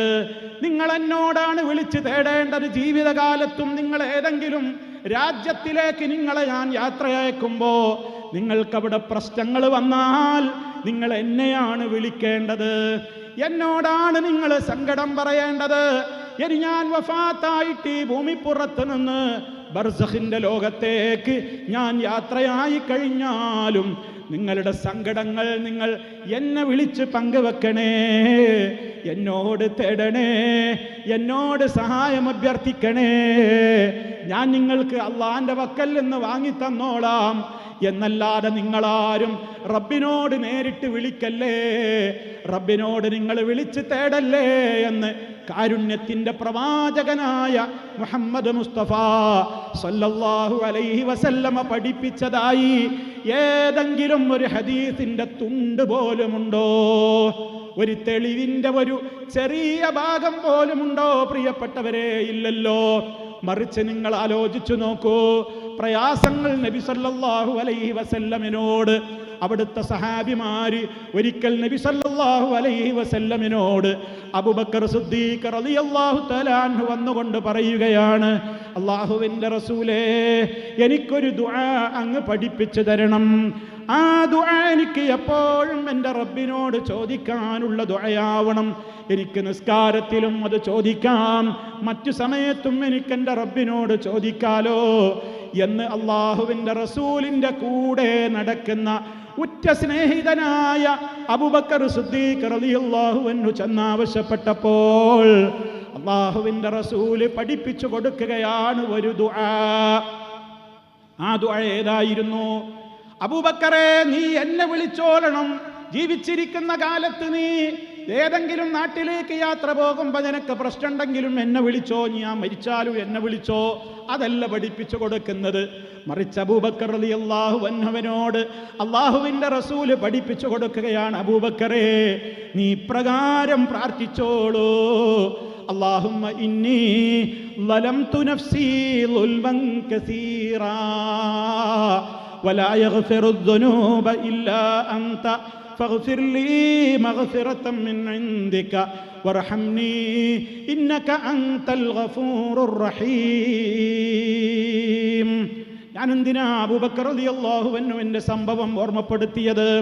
അബൂബക്കർ ഫിൽ ജന്ന, അബൂബക്കർ സ്വർഗത്തിലാണെന്ന് മുസ്തഫ സല്ലല്ലാഹു അലൈഹി വസല്ലം പഠിപ്പിച്ചതാണ്. ആ അബൂബക്കർ റളിയല്ലാഹു അൻഹുവിനോട് അല്ലാഹുവിൻ്റെ റസൂല് എനിക്കൊരു ദുആ പഠിപ്പിച്ചു തരൂ എന്ന് പറയുമ്പോൾ ഏറ്റവും മുന്തിയ ദുആയല്ലേ പഠിപ്പിച്ചു കൊടുക്കുക. ആ ദുആയിൽ പറയുന്നത് എന്താണ്? അബൂബക്കറേ, നീ പ്രകാരം പ്രാർത്ഥിച്ചോളൂ, അല്ലാഹുവേ, ഞാൻ എന്നോട് തന്നെ ഒരുപാട് അക്രമങ്ങൾ പ്രവർത്തിച്ചവനാണ്, എൻ്റെ പാപങ്ങൾ പുറത്തു തരണേ അല്ലാ. കാരണം നീയല്ലാതെ പാപം പൊറുക്കുന്നവനില്ല. നീയാണല്ലോ എല്ലാ പാപങ്ങളും പൊറുക്കാൻ കഴിവുള്ളവൻ. നീയാണല്ലോ ഏറെ കാരുണ്യമുള്ളവനും റഹീമുമായവൻ. നീ മാത്രമാണല്ലോ. നോക്കണം നിങ്ങൾ, നമ്മൾ പാപം ചെയ്താൽ നമ്മൾ മനുഷ്യരല്ലേ? ഖിയാമത്ത് നാൾ വരേക്കുമുള്ള എല്ലാ ജനങ്ങൾക്കും അല്ലാഹുവിൻ്റെ റസൂല് അബൂബക്കർ റളിയല്ലാഹു അൻഹുവിന് പഠിപ്പിച്ചു കൊടുത്ത ദുആ ലോകത്ത് എല്ലാവർക്കും അത് മാതൃകയാണ്. നമുക്ക് അബദ്ധങ്ങൾ സംഭവിക്കാലോ, നമ്മൾ മനുഷ്യരല്ലേ, നമ്മൾ നബിമാരല്ലല്ലോ. നബിമാരിൽ നിന്ന് അബദ്ധങ്ങൾ വരാതെ അള്ളാന്റെ കാവല് കിട്ടുന്ന മഹാന്മാരാണ്. അമ്പിയാക്കന്മാരിൽ നിന്ന് വലിയ പാപങ്ങളൊന്നും സംഭവിക്കൂല. കാരണം എന്താണ്? അവർക്ക് അല്ലാഹുവിൻ്റെ കാവലുണ്ടാകും. നമുക്കങ്ങനെ കാവലില്ലാത്ത സാധാരണ മനുഷ്യരല്ലേ നമ്മൾ. അതുകൊണ്ട് തന്നെ നമ്മളിൽ നിന്ന് വരുന്ന അബദ്ധങ്ങൾ, നമ്മളിൽ നിന്ന് വരുന്ന തെറ്റുകുറ്റങ്ങൾ, അല്ലാഹു പറഞ്ഞതുപോലെ ജീവിക്കുന്നതിൽ നിന്ന് വിരുദ്ധമായിട്ട് നമ്മൾ വഴിതെറ്റിപ്പോയാൽ നമ്മൾ ഖേദിച്ച് മടങ്ങേണ്ടത് ആരിലേക്കാണ്? പാപം പുറത്ത് തരണേ എന്ന് നമ്മൾ പറയേണ്ടത് ആരോടാണ്? മുസ്തഫ പഠിപ്പിച്ചു കൊടുക്കുന്നു അബൂബക്കർ റളിയല്ലാഹു അൻഹുവിനോട്. ലോകത്തിന് പഠിപ്പിക്കുകയാണ്, പാപങ്ങളും തെറ്റുകുറ്റങ്ങളും വന്നുപോയ ആണാവട്ടെ പെണ്ണാവട്ടെ, നിങ്ങൾ തേടേണ്ടത് റബ്ബുൽ ആലമീനായ അല്ലാഹുവിനോട് മാത്രമാണ്. കാരണം ആ റബ്ബിനെ നമ്മുടെ പാപങ്ങൾ പൊറുക്കാൻ കഴിയുകയുള്ളൂ. എന്നാൽ ഇവിടെ നിങ്ങൾ മനസ്സിലാക്കണം, ഇവിടെ ചില ആളുകൾ ഇതാ തെറ്റിദ്ധരിപ്പിക്കുകയാണ് ജനങ്ങളോട്. ഇവര് അല്ലാഹുവിൻ്റെ റസൂലിനെ വിളിച്ചുകൊണ്ട് പാപം പൊറുക്കണേ എന്ന് പറയാത്ത ടീമാണ്. അതുകൊണ്ട് അവരുടെ പള്ളിയിലേക്ക് പോകരുത്, അവരുടെ പ്രസംഗം കേൾക്കരുത്. ഇവർക്ക് മുത്തുനബിയോട് വെറുപ്പാണ്, ഇവർക്ക് മുത്തുനബിയോട് സ്നേഹമില്ല, ഇവർക്ക് ഔലിയാക്കളോട് സ്നേഹമില്ല. എന്താണ് അവർ പറയുന്ന കാരണം? ഇവർ നബിയോടോ ഔലിയാക്കന്മാരോടോ ഒന്നും വിളിച്ചിട്ട് ഞങ്ങളുടെ പാപം പൊറുക്കണേ എന്ന് നബിയോടോ ഔലിയാക്കളോടോ തേടാൻ പാടില്ലെന്ന് പറയുന്നവരാണ്. അതുകൊണ്ട് അവർക്ക് അവരോടൊന്നും സ്നേഹമില്ല എന്ന് പറയുമ്പോൾ എൻ്റെ പ്രിയപ്പെട്ട ശ്രോതാക്കളെ, നിങ്ങൾ ചിന്തിച്ചു നോക്ക്. നമ്മുടെ പാപം പൊറുക്കണമെങ്കിൽ അല്ലാഹുവിനോട് നേരിട്ട് പറയാൻ പാടില്ലായിരുന്നുവെങ്കിൽ ലോകത്തിൻ്റെ നേതാവ് റബ്ബിനോട് നേരിട്ട് പാപമോചനത്തിന് വേണ്ടി തേടിക്കോ അബൂബക്കറേ എന്ന ആശയമുള്ള ദുആ അബൂബക്കർ റളിയല്ലാഹു അൻഹുവിന് പഠിപ്പിച്ചു കൊടുക്കുമായിരുന്നോ? ശരിക്കും നിങ്ങൾ ആലോചിക്ക്. ബുദ്ധിയുള്ളവരല്ലേ നമ്മൾ. നമുക്കിവിടെ ആരോടും വഴക്കില്ലല്ലോ, വാശിയില്ലല്ലോ. ഈ പറയുന്നതൊക്കെ ദീനല്ലേ. അബദ്ധങ്ങൾ സംഭവിച്ചാൽ നമ്മൾ അള്ളാഹുവിനോടാണ് പറയേണ്ടത്, റബ്ബേ പുറത്തു തരണം, റബ്ബേ നീ മാപ്പാക്കണം. നമ്മൾ എത്രയാണ് റമദാനിലും അല്ലാത്ത കാലത്തുമൊക്കെ പാതിരാവുകളിൽ എഴുന്നേറ്റുകൊണ്ട് നിസ്കരിച്ചിട്ട് അള്ളാഹുവിനോടല്ലേ നമ്മൾ കരഞ്ഞു പറയാറുള്ളത്, റബ്ബേ പാപങ്ങൾ പൊറുക്കുന്നവനായ റബ്ബേ, എൻ്റെ ചെറുതും വലുതുമായ സർവ്വ പാപങ്ങളും നീ പൊറുത്തു തരണേ അല്ലാ. ഇതല്ലേ പ്രിയമുള്ളവരെ നമ്മൾ തേടാറുള്ളത്. ഞാൻ എന്തിനാ ഇത് സൂചിപ്പിക്കുന്നത്? ഈ കാര്യത്തിൽ പോലും നമ്മെക്കുറിച്ച് തെറ്റിദ്ധരിപ്പിക്കുന്ന ആളുകൾ പറയുന്നത് എന്താ? അവർ നബിയോട് തേടൂല. ഇവരാകട്ടെ അവർ സമൂഹത്തോട് പറയുന്നത്, പാപം നമ്മൾ ചെയ്താൽ ആ പാപം പുറത്ത് കിട്ടണമെങ്കിൽ അള്ളാഹുവിനോട് നേരിട്ട് പറഞ്ഞിട്ട് കാര്യമില്ല. മറിച്ച് നബി സല്ലല്ലാഹു അലൈഹി വസല്ലം മദീന മദീനയിൽ അവിടെ അവിടുത്തെ ഖബറുണ്ട്.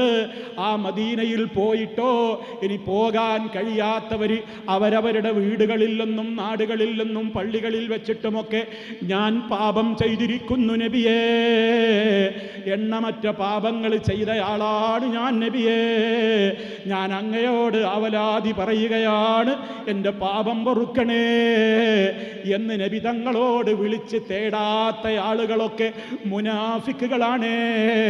അവരൊക്കെ ഇസ്ലാമിൻ്റെ വൃത്തത്തിൽ നിന്ന് പുറത്തായ പുത്തൻവാദികളാണ്. അവർ പിഴച്ചവരാണ്, പിഴപ്പിക്കുന്നവരാണ്. ഇതെങ്ങനെ ശരിയാകും? അതല്ലേ അവർ മൗലിദിലൂടെ ചെയ്തുകൊണ്ടിരിക്കുന്നത്. ഇർതകബ്തു അലൽ ഖതാ ഗൈറ ഹസ്രിൻ വഅദദ് ലക അശ്കൂ ഫീഹി യാ സയ്യിദി ഖൈറൻ നബി. കുറ്റമെന്ന വാഹനമിൽ അറ്റമില്ലാതേറി ഞാൻ അങ്ങയോടന്യായം ഞാൻ സയ്യിദി ഖൈറൻ നബി.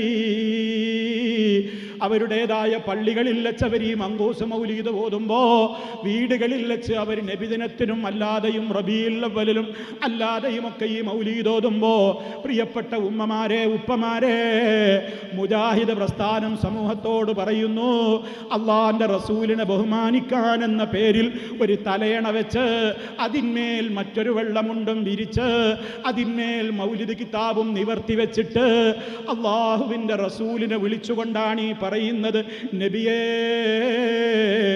എണ്ണമറ്റ പാപങ്ങൾ ചെയ്തവനാണ് ഞാൻ, എണ്ണമറ്റ ദോഷങ്ങൾ ചെയ്തവളാണ് ഞാൻ. മുത്ത് നബിയേ, ഞാനതിൻ്റെ പരിഹാരത്തിന് വേണ്ടി, എൻ്റെ പാപം പുറത്ത് കിട്ടാൻ വേണ്ടി ഞാനിതാ അങ്ങയോട് പരാതി പറയുന്നു, ആവലാതി ബോധിപ്പിക്കുന്നു എന്നും പറഞ്ഞ് നബി തങ്ങളെ വിളിച്ച് തേടുന്ന വരിയാണ് മങ്കൂസ് മൗലിദിലുള്ളത്. അതുകൊണ്ട് സഹോദരങ്ങളെ, ഇത് മുത്ത് മുസ്തഫായെ മദ്ഹ് പറയലല്ല, മറിച്ച് നബി സല്ലല്ലാഹു അലൈഹി വസല്ലമ പഠിപ്പിച്ചിട്ടുള്ള ആശയത്തിന് വിരുദ്ധമായ കാര്യമാണ് അതിലൂടെ ചെയ്തുകൊണ്ടിരിക്കുന്നത്. എന്തിനാ ഞാൻ ഈ ഉദാഹരണം പറയുന്നത്? പലപ്പോഴും നബിയോട് സ്നേഹമില്ലാത്ത വിഭാഗമാണെന്ന് നമുക്ക് ആരോപണം കേൾക്കേണ്ടി വരുന്നുണ്ട്. നാടൊട്ടാകെ അത് പറയുന്നുണ്ട്. യാത്രകൾ കേരളത്തിൻ്റെ ഒരറ്റം മുതൽ മറ്റേ അറ്റം വരെ പല വിഭാഗം ആളുകളും നടത്തുമ്പോൾ ജനങ്ങൾ ഒരുമിച്ച് കൂടുന്ന സദസ്സുകളിൽ വെച്ച് മുജാഹിദുകളായ നമ്മെ സംബന്ധിച്ച് പറയുന്നു, അവർക്ക് നബിയോട് വെറുപ്പാണ്, അവർക്ക് നബിയോട് ബഹുമാനമില്ലാത്ത ആളുകളാണ്. എന്താ അതിനുള്ള കാരണം പറയുന്നത്? നമ്മൾ പാപം പുറത്ത് കിട്ടാൻ അള്ളാഹുവിനോട് മാത്രമാണ് തേടാറുള്ളത്. അത് മുത്ത് മുസ്തഫ പഠിപ്പിച്ചതാണ്, അബൂബക്കർ റളിയല്ലാഹു അൻഹുവിന് പഠിപ്പിച്ചു കൊടുത്തതാണ്. നിസ്കാരത്തിൽ നമ്മളൊക്കെ സലാം വീട്ടുന്നതിൻ്റെ മുമ്പ് അത്തഹിയാത്ത് ചൊല്ലുമ്പോൾ പാപം പുറത്ത് കിട്ടാൻ വേണ്ടിയുള്ള ഒരു ദുആ നമ്മൾ അവിടെയും ചൊല്ലുന്നില്ലേ? അല്ലാഹുമ്മ ഗ്ഫിർലി മാ ഖദ്ദംതു വമാ അഖർതു വമാ സറർതു വമാ അലൻതു വമാ സറഫ്തു വമാ അൻത അഅലമു ബിഹി മിന്നി അൻതൽ മുഖദ്ദിമു വഅൻതൽ മുഅഖിറു ലാ ഇലാഹ ഇല്ലാ അൻത. അല്ലാഹുവേ, രഹസ്യമായി ചെയ്തതും പരസ്യമായി ചെയ്തതും ചെയ്യേണ്ട സമയത്ത് ചെയ്യാതെ നീട്ടിവെച്ചതും മുമ്പേ ചെയ്തു പോയതും അങ്ങനെ ഏതെല്ലാം കാര്യങ്ങളുണ്ടോ, എനിക്കറിയുന്നതും ഞാൻ പറഞ്ഞു, അറിയാത്ത എത്രയോ പാപങ്ങൾ എന്നിൽ നിന്ന് വന്നു പോകുന്നുണ്ടാകും. റബ്ബേ, നീ അതിക്ക് എല്ലാം പുറത്തു തരണേ. ഇതല്ലേ ഉമ്മമാരെ നിങ്ങൾ നിസ്കരിക്കുമ്പോൾ സലാം വീട്ടുന്നതിൻ്റെ മുമ്പ് റബ്ബിനോട് പറയുന്നത്? അവിടെ റസൂലുള്ളാഹിനോട്, റസൂലേ നബിയേ നിങ്ങൾ എൻ്റെ പാപം പൊറുക്കണേ എന്നാണോ? അള്ളാഹുവിനോടല്ലേ നേരിട്ടാ പറയുന്നത്? അതല്ലേ മുത്ത് മുസ്തഫ സല്ലല്ലാഹു അലൈഹി വസല്ലം പഠിപ്പിച്ചത്? അതല്ലേ സഹാബിമാര് പഠിപ്പിച്ചത്? രോഗിയായി കഴിഞ്ഞാൽ രോഗശിഫക്ക് വേണ്ടി നമ്മൾ തേടുന്നത് റബ്ബിനോടല്ലേ? നമുക്ക് അസുഖം വന്നാൽ നമ്മുടെ ശരീരത്തിൽ കൈവച്ചുകൊണ്ട് നമ്മൾ ആരോടാ പറയുന്നത്? വേദനയുള്ള ഭാഗത്ത് കൈവച്ചുകൊണ്ട് നമ്മളോട് പറയാൻ ഹബീബായ മുഹമ്മദ് മുസ്തഫ സല്ലല്ലാഹു അലൈഹി വസല്ലമിന്റെ അടുക്കൽ ഒരു സഹാബി വന്നുകൊണ്ട് പറയുകയാണ്, ഓ നബിയേ, ശരീരത്തിൻ്റെ ഒരു ഭാഗത്ത് വല്ലാത്ത വേദനയുണ്ട്. അള്ളാഹുവിൻ്റെ റസൂൽ എന്താ പഠിപ്പിച്ചു കൊടുത്തത്? നീ എന്ത് ചെയ്യണം? വേദനയുള്ള ഭാഗത്ത് കൈവച്ചോ, എന്നിട്ട് ബിസ്മില്ലാ, അള്ളാഹുവിൻ്റെ നാമത്തിൽ, റബ്ബിൻ്റെ നാമത്തിൽ, അള്ളാഹുവിൻ്റെ നാമത്തിൽ എന്ന് 3 തവണ നീ ബിസ്മില്ല ചൊല്ലിക്കോ. തുടർന്നുകൊണ്ട് നീ ഇപ്രകാരം പറഞ്ഞോളൂ, അഊദു ബില്ലാഹി വ ഖുദ്റതിഹി മിൻ ശർരി മാ അജിദു വ ഉഹാദിറു. എൻ്റെ റഹ്മാനായ റബ്ബിനോട് ഞാനിതാ അവൻ്റെ സർവ്വ ഖുദ്റത്തിലും ഞാൻ വിശ്വസിച്ചുകൊണ്ട് ഞാനിതാ അവനോട് കാവൽ തേടുന്നു. ഞാൻ അനുഭവിക്കുന്ന വേദന എനിക്ക് ശിഫയാക്കി തരണേ. എന്തെന്ത് രോഗങ്ങളൊക്കെയാ എനിക്ക് വരാൻ പോകുന്നത് എന്ന പേടി എനിക്കുണ്ട് അല്ലാ, അതിൽ നിന്നൊക്കെ നീ എനിക്ക് കാവൽ തരണേ എന്നർത്ഥം വരുന്ന ആ ദുആ 7 തവണയും നീ പറഞ്ഞോ എന്ന് നബി സല്ലല്ലാഹു അലൈഹി വസല്ലമ പഠിപ്പിച്ചു കൊടുത്തില്ലേ? സന്താനങ്ങളില്ലാത്ത നബിമാര്, സക്കരിയ നബി അലൈഹിസ്സലാം മക്കളെ കിട്ടാൻ ആരോടാ തേടിയത്? ഇബ്രാഹിം നബി അലൈഹിസ്സലാം എന്ന പ്രവാചകന്റെ ദുആ പരിശുദ്ധ ഖുർആനിലില്ലേ? അയ്യൂബ് നബി അലൈഹിസ്സലാമിന് രോഗം വന്നപ്പോ അദ്ദേഹം തേടിയ തേട്ടം ഖുർആനിലില്ലേ? ശത്രുവിന്റെ മുഖത്തേക്ക് അതാ ശത്രു ആക്രമിക്കാൻ വരുന്ന ഘട്ടത്തിൽ മഹാന്മാര് തേടിയ തേട്ടങ്ങൾ വിശുദ്ധ ഖുർആനിലില്ലേ? നോക്കൂ പ്രിയപ്പെട്ടവരെ, രാവിലെ നമ്മൾ ഉറങ്ങി എഴുന്നേൽക്കുന്ന സമയം മുതൽ രാത്രി ഉറങ്ങാൻ കിടക്കുന്നത് വരെ എനിക്കും നിങ്ങൾക്കും ചൊല്ലാൻ എത്ര ദിക്റുകളാ, പ്രാർത്ഥിക്കാൻ എത്ര ദുആകളാ, അതുപോലെ തന്നെ ചൊല്ലി അല്ലാഹുവിനോട് നമ്മുടെ സങ്കടം പറയാൻ എത്രയെത്ര സൂറത്തുകളാണ്. അവയൊക്കെയും നിങ്ങൾ നോക്കൂ, അല്ലാഹുവിനോടല്ലാത്ത ഒരു ദുആ ഉണ്ടോ? റബ്ബിനോടല്ലാത്ത ഒരു പ്രാർത്ഥനയുണ്ടോ? അല്ലാഹുവിനോടല്ലാത്ത ആ നിലക്കുള്ള ഈ രൂപത്തിലുള്ള പ്രശ്നങ്ങൾക്ക് പരിഹാരം ചോദിച്ചുകൊണ്ടുള്ള ഒരു വിളിയെങ്കിലും നമ്മുടെ പ്രാർത്ഥനകളിലുണ്ടോ? ഇതല്ലേ മുജാഹിദുകൾ പറയുന്നത്? നിങ്ങൾ നോക്കൂ, ഈ ഒരു കാര്യം പറയുമ്പോൾ അതിന് വിരുദ്ധമായിട്ടാണ് മറ്റു ചില ആളുകൾ ഇവിടെ പ്രചരിപ്പിക്കുന്നത്.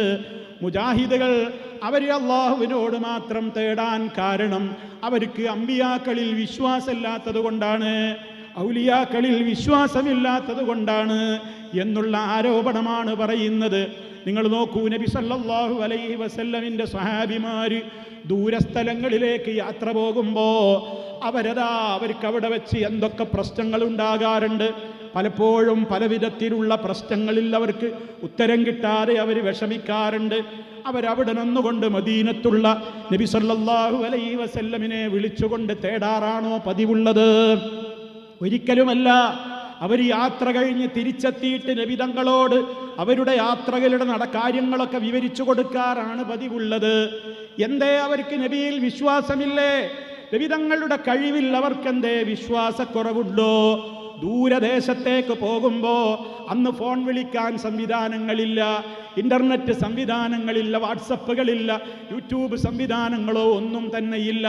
എത്രയോ കിലോമീറ്ററുകൾക്കപ്പുറത്ത് പോയി വരുന്ന സഹാബിമാർക്ക് അവരുടെ നിസ്കാരത്തിൻ്റെ കാര്യത്തിൽ സംശയമുണ്ടാകാറുണ്ട്, ഉളുവെടുക്കുമ്പോൾ സംശയമുണ്ടാകാറുണ്ട്, ഉളുവിന് പകരം ചെയ്യുന്ന തയമ്മുമിൻ്റെ കാര്യത്തിൽ സംശയമുണ്ടാകാറുണ്ട്. 100 കൂട്ടം കാര്യങ്ങളിൽ അവർക്ക് സംശയമുണ്ടാകുമ്പോൾ അവരവിടെ വെച്ചുകൊണ്ട് നമ്മളിപ്പോൾ എവിടുന്ന് തേടിയാലും മദീനത്തുള്ള അള്ളാന്റെ റസൂല് കേൾക്കുമല്ലോ. കാരണം എവിടെ നിന്ന് വിളിച്ചാലും കേൾക്കുന്നയാളാണ് ഞങ്ങളുടെ മുത്തുനബി എന്നായിരുന്നുവോ സഹാബിമാര് വിശ്വസിച്ചത്? എങ്കിൽ അവരവിടെ വെച്ചല്ലേ തേടേണ്ടിയിരുന്നത്. മറിച്ചങ്ങനെ തേടിയില്ല. അവർ മദീനത്ത് വന്നിട്ട് അവരുടെ ആവശ്യങ്ങൾ നബിയോട് ചോദിച്ചു പഠിക്കുന്നു, മനസ്സിലാക്കുന്നു. അതാ സ്വഹാബത്തിന്റെ വിശ്വാസം, അതാ സ്വഹാബത്തിന്റെ വിശ്വാസം. നിങ്ങൾ നോക്കൂ, നബി സല്ലല്ലാഹു അലൈഹി വസല്ലമ വഫാത്തായി കിടക്കുന്ന ദിവസം തന്നെ നിങ്ങൾ ആലോചിച്ചു നോക്കൂ. അള്ളാഹുവിൻ്റെ റസൂലിൻ്റെ ആ ജനാസ അതാ ഖബറിലേക്ക് താഴ്ത്തിയിട്ടില്ല. മരണപ്പെട്ട ആ ദിവസത്തിൽ, അവിടുന്ന് വഫാത്തായ ദിവസത്തിൽ അവിടെ കൂടിയ സഹാബിമാർക്കിടയിൽ പല അഭിപ്രായ വ്യത്യാസങ്ങളുമുണ്ടായി. അതിലൊരഭിപ്രായ വ്യത്യാസം എന്തായിരുന്നു? അള്ളാഹുവിൻ്റെ റസൂലിൻ്റെ ഈ ശറഫാക്കപ്പെട്ട തിരുശരീരം എവിടെയാണ് അടക്കേണ്ടത്, എവിടെയാണ് ഈ ഖബർ അവർക്ക് വേണ്ടി ഒരുക്കേണ്ടത്? ആ അഭിപ്രായ വ്യത്യാസം സഹാബിമാർക്കിടയിലുണ്ടായി. പല അഭിപ്രായങ്ങളും പലരും തുറന്നു പറഞ്ഞു. അവസാനം അവർ അബൂബക്കർ റളിയല്ലാഹു അൻഹു പറഞ്ഞു കൊടുത്ത പരിഹാരമാണ് ചെയ്തത്. അബൂബക്കർ റളിയല്ലാഹു അൻഹു പറഞ്ഞു കൊടുത്തു, നമ്മൾ തർക്കിക്കേണ്ടതില്ല, നമ്മൾ എന്തിനാ അഭിപ്രായ വ്യത്യാസത്തിലാകുന്നത്? അല്ലാഹുവിൻ്റെ റസൂല് പഠിപ്പിച്ച ഒരു ഹദീസ് എനിക്ക് ഓർമ്മ വന്നിട്ടുണ്ട്. നബിമാർ എവിടെയാണോ വഫാത്തായി കിടക്കുന്നതെങ്കിൽ അവിടെയാണ് അവർക്കുള്ള ഖബർ ഒരുക്കേണ്ടത്. തർക്കം അവിടെ തീർന്നു. അവരവിടെ തന്നെ ആയിഷ റളിയല്ലാഹു തആല അൻഹയുടെ വീട്ടിൽ വെച്ചാണ് മുത്തുനബി വഫാത്തായത് എന്ന് നമുക്കറിയാം. അതുകൊണ്ട് തന്നെ അവിടെ തന്നെ അവർ ഖബർ ഒരുക്കുകയാണ് ഉണ്ടായത്. ഒരുപാട് നേരം അവർ തർക്കിച്ചപ്പോഴും ഒരു സഹാബിക്കും തോന്നിയില്ലല്ലോ നമ്മൾ എന്തിന് തർക്കിക്കണം. എല്ലാം കേൾക്കുന്ന, എല്ലാം കാണുന്ന, നമ്മുടെ മനസ്സിലെ വികാരങ്ങൾ പോലും അറിയാൻ കഴിവുള്ള മുത്തുനബിയല്ലേ ഈ കിടക്കുന്നത്. ഖബറിൻ്റെ ഉള്ളിലേക്ക് പോലും നമ്മൾ മറമാടിയിട്ടില്ലല്ലോ. നമുക്കൊന്ന് കൂട്ടമായി അവിടെ പോയി നിന്നിട്ട് നബിയോട് ചോദിക്കാം, ഓ നബിയേ, ഞങ്ങളൊരു അഭിപ്രായ വ്യത്യാസത്തിലാണ്, അങ്ങ് മരിച്ചല്ലോ, ഇനി അങ്ങയുടെ ഈ ഭൗതികമായ ഈ ശറഫാക്കപ്പെട്ട ശരീരം ഞങ്ങളെവിടെയാണ് അടക്കേണ്ടത്? നിങ്ങളൊന്ന് ഞങ്ങൾക്ക് മറുപടി തരൂ എന്ന് നബി തങ്ങളോട് പോയിട്ട് അവിടെയുള്ള ഒരൊറ്റ സഹാബിയും ചോദിക്കാത്തത് എന്തുകൊണ്ട്? അള്ളാന്റെ റസൂലിനോട് ചോദിച്ചാൽ ഉത്തരം കിട്ടും എന്നുണ്ടെങ്കിൽ ഇനി ഉത്തരം നബി തങ്ങൾ പറയൊന്നും വേണ്ട. ആ കിടക്കുന്ന കിടപ്പില്ലെന്ന് അള്ളാഹുവിൻ്റെ റസൂലെന്നങ്ങ് വിരലുയർത്തിയാൽ പോരെ. ഇവിടെനോ അല്ലെങ്കിൽ വേറെ എവിടേക്കെങ്കിലും ഒന്നാംഗ്യം കാണിച്ചുകൊണ്ടെങ്കിലും നബി സല്ലല്ലാഹു അലൈഹി വസല്ലമ നമ്മുടെ പ്രശ്നത്തിന് പരിഹാരം തരും എന്ന് സഹാബാക്കൾക്ക് എന്തേ വിശ്വാസമില്ലാതിരുന്നത്? അവർക്കറിയാം അള്ളാന്റെ റസൂല് മൗത്തായിട്ടുണ്ട്. ആ നബിയോട് പോയിട്ട് ചോദിച്ച് സഹായം തേടേണ്ട സമയമല്ല ഇത്. കാരണം അവിടുന്ന് വഫാത്തായിരിക്കുന്നു. രണ്ടാമത്തെ തർക്കം നോക്കൂ, മറ്റൊരു തർക്കം. അതെന്താ? ആരായിരിക്കണം നബി സല്ലല്ലാഹു അലൈഹി വസല്ലമിന്റെ ശേഷം ഭരണാധികാരിയാവേണ്ടത്? ചൂട് പിടിച്ച തർക്കങ്ങൾ നബി തങ്ങളുടെ ആ ജനാസ ഖബറടക്കുന്നതിൻ്റെ മുമ്പാണ് ഈ പറയുന്നത്. അവിടെ ഒരു പന്തലിൽ വെച്ച് തർക്കം നടക്കുകയാണ്. ആരാവണം ഇനിയത്തെ ഖലീഫ? ആ തർക്കം കൊടുമ്പിരി കൊണ്ടപ്പോഴും അവരിൽ ഒരാൾക്ക് പോലും തോന്നിയില്ലല്ലോ, ഒരു സഹാബ പുരുഷനും തോന്നിയില്ല, ഒരു സഹാബ സ്ത്രീക്കും തോന്നിയില്ല, എന്തിനാ നിങ്ങൾ ഇങ്ങനെ തർക്കിക്കുന്നത്? മുത്ത മുസ്തഫായുടെ ശറഫാക്കപ്പെട്ട ശരീരം അവിടെയുണ്ടല്ലോ, നമുക്കൊന്ന് പോയിട്ട് ചോദിക്കാലോ നബിയെ, ആരായിരിക്കണം ഖലീഫയാവേണ്ടത്? എങ്കിൽ അല്ലാഹുവിൻ്റെ റസൂല് ഉദ്ദേശിക്കുന്ന ഖലീഫയുടെ നേരെ ഇതാ എന്ന് പറഞ്ഞുകൊണ്ടെന്ന് വിരൽ ചൂണ്ടിയാൽ നമ്മുടെ പ്രശ്നം അവസാനിക്കുമല്ലോ എന്ന് സഹാബിമാരെന്തുകൊണ്ട് ചിന്തിച്ചില്ല? അവരെന്തുകൊണ്ട് പോയില്ല? അവർക്കറിയാം ജീവിച്ചിരിക്കുന്ന നബി തങ്ങളെപ്പോലെയല്ല വഫാത്തായ നബി സല്ലല്ലാഹു അലൈഹി വസല്ലം. അവിടുത്തോട് ഇപ്പൊ പോയി ചോദിച്ചത് കൊണ്ട് അവിടുന്ന് നമ്മുടെ ഈ പ്രാർത്ഥന കേട്ടിട്ട് നമുക്ക് ഉത്തരം ചെയ്യുന്ന അവസ്ഥയിലല്ല. അവിടുന്ന് ബർസഖിന്റെ ലോകത്തേക്കുള്ള യാത്രയായി കഴിഞ്ഞിട്ടുണ്ട് എന്നവർക്കറിയാലോ. അതുകൊണ്ട് തന്നെ അവർ ചോദിച്ചില്ല. അതേ അവസരത്തിൽ ഇന്നെന്താണ് ആളുകൾ വിശ്വസിക്കുന്നത്? ഔലിയാക്കന്മാരോട് നമ്മളങ്ങ് വിളിച്ചാൽ അവർ ഖബറിൽ നിന്ന് എഴുന്നേറ്റ് വരും, നമ്മുടെ കാര്യങ്ങളൊക്കെ നേടിത്തരും. ജീവിച്ചിരിക്കുമ്പോൾ മാത്രമല്ല, ജീവിച്ചിരിക്കുമ്പോൾ നമ്മൾ ദൂരദിക്കില്ലെന്ന് വിളിച്ചാലും അവർ നമ്മുടെ കാവലിന് അവിടെ എത്തും. അതേപോലെ തന്നെ നമ്മൾ കൈനീട്ടാൻ പറഞ്ഞാൽ അള്ളാഹിൻ്റെ റസൂലും ഔലിയാക്കളുമൊക്കെ കൈനീട്ടി തന്ന് നമ്മളെ സഹായിക്കും. ഇതല്ലേ റിഫായി മാലക്കാരൻ പറയുന്നത്? നിങ്ങൾ ആലോചിച്ചു നോക്കൂ. റിഫായി ശൈഖ് എന്ന് പറയുന്ന ശൈഖിൻ്റെ കറാമത്തായിട്ട് ഇവിടെ ചില ആളുകൾ പാടുന്നതെന്താ? റിഫായി ശൈഖ് അള്ളാഹുവിൻ്റെ റസൂലിൻ്റെ ഖബറിൻ്റെ സമീപത്ത് പോയി നിന്നിട്ട് 2 വരി പാട്ടുപാടിയത്രേ. എന്താണത്രേ പാടിയത്? ഫിഹാലത്തിൽ ബുഴ്ദി റൂഹി കുന്തു റുസിലുഹാ തുഖബ്ബിലുൽ അർള അന്നി വഹിയ നായിബതി ഫഹാദിഹി നൗബത്തുൽ അശ്ബാഹി ഖദ് ഹദറത് ഫംദുദ് യദൈക ലികൈ തുഹ്ളാ ബിഹാ ശഫതി. എന്താണ് അവിടുന്ന് പോയി ചൊല്ലിയത്? ഓ നബിയേ, എല്ലാ കൊല്ലവും ഞാൻ അങ്ങയുടെ ഖബറിൻ്റെ സമീപത്തേക്ക് എൻ്റെ റൂഹിനെയാണ് പറഞ്ഞേക്കാറുള്ളത്. ഇതാ ഇക്കൊല്ലം ഈ സമയത്ത് ഞാൻ എൻ്റെ ശരീരത്തോടു കൂടി തന്നെ നിങ്ങളുടെ ഖബറിൻ്റെ സമീപത്ത് വന്ന് നിൽക്കുകയാ. അതുകൊണ്ട് എനിക്കൊരു മോഹമുണ്ട്, നിങ്ങളുടെ കൈയൊന്ന് നീട്ടിത്തരാമോ? ഞാനൊന്ന് മുത്തിമണക്കട്ടെ എന്ന അർത്ഥം വരുന്ന ഫംദുദ് യദൈക ലികൈ തുഹ്ളാ ബിഹാ ശഫതി. ആ പാട്ടങ്ങ് പാടിത്തീരേണ്ട താമസം അള്ളാഹുവിൻ്റെ റസൂലിൻ്റെ ഖബർ പൊട്ടിപ്പിളരുന്നു അത്രേ. മുത്ത മുസ്തഫ അവിടുത്തെ കൈ എങ്ങനെ പുറത്തേക്കിട്ട് കൊടുത്തുകൊണ്ട്, മോനെ അഹമ്മദുൽ കബീറേ ഇന്നാ ചുംബിച്ചോന്നും പറഞ്ഞിട്ട് കൈ നീട്ടിക്കൊടുത്തോ എന്നും വേറെ ചില കഥകളിൽ പറയുന്നത്, ഖബർ പൊട്ടി പിളർന്നിട്ട് അള്ളാഹുവിൻ്റെ റസൂല് തന്നെ ഖബറിൽ നിന്നിങ്ങോട്ട് ഇറങ്ങി വന്നിട്ട്, ഓ അഹമ്മദുൽ കബീർ റിഫായി എന്ന എൻ്റെ പുന്നാരമോനെ എന്നും പറഞ്ഞ് കെട്ടിപ്പിടിച്ച് മുത്തം കൊടുത്ത് ഖബറിലേക്ക് തന്നെ തിരിച്ചുപോയി എന്ന മാലപ്പാട്ടുകളിലൂടെ, മൗലിദ് കിതാബുകളിലൂടെ മദ്ഹ് എന്ന പേരിൽ റിഫായി ശൈഖിനെ കുറിച്ച് എഴുതി വിടുമ്പോ, ഇവിടെ അള്ളാഹുവിൻ്റെ റസൂലിൻ്റെ ആ ശറഫാക്കപ്പെട്ട ശരീരം ഭൂമിപ്പുറത്ത് ഉള്ള അവസ്ഥയിൽ പോലും അബൂബക്കർ റളിയല്ലാഹു അൻഹു പോയി ചോദിച്ചിട്ടില്ല. ഉമർ ഖത്താബ് റളിയല്ലാഹു അൻഹു പോയി ചോദിച്ചിട്ടില്ല.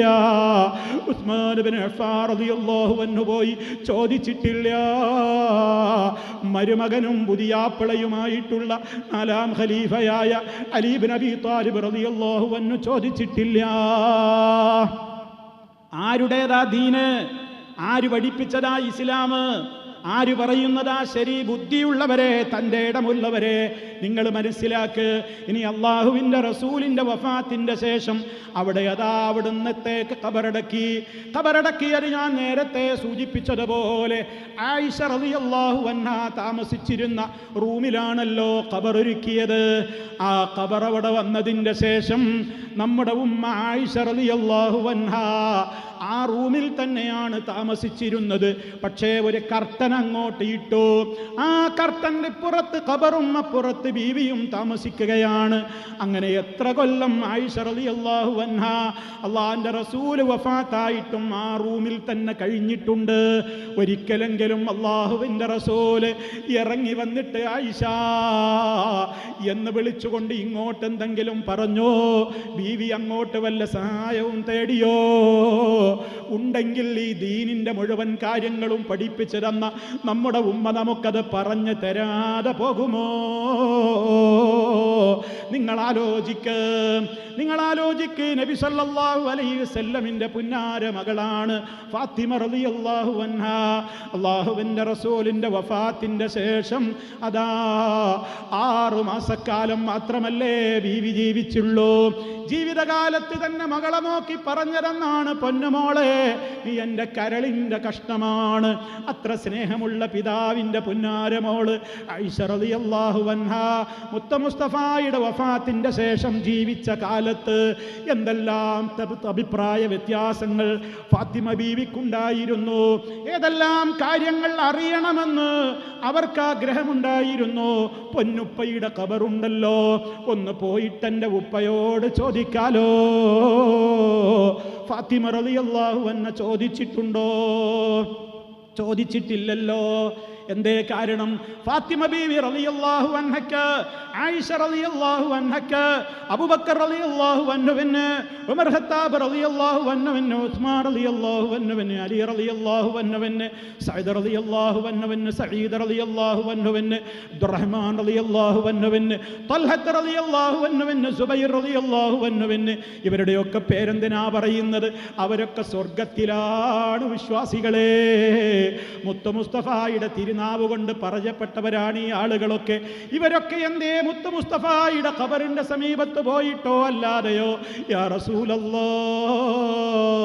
യാ നബിയല്ലാഹ്, ഖുദ് ബിഐദീനാ അദ്രിക്നാ യാ റസൂലല്ലാഹ്, ഞങ്ങൾ വിഷമത്തിലാണ് നബിയേ, ഞങ്ങളുടെ കൈപിടിക്കൂ നബിയേ, ഞങ്ങളുടെ പ്രയാസം നിങ്ങൾക്കറിയില്ല നബിയേ, സഹായിക്കണേ നബിയേ എന്ന് നബി സല്ലല്ലാഹു അലൈഹി വസല്ലമിനോട് അവരാരെങ്കിലും തേടിയതായ സ്വഹീഹായ ഏത് റിപ്പോർട്ടാണുള്ളത്? പ്രിയമുള്ളവരെ, എന്തേ കാരണം?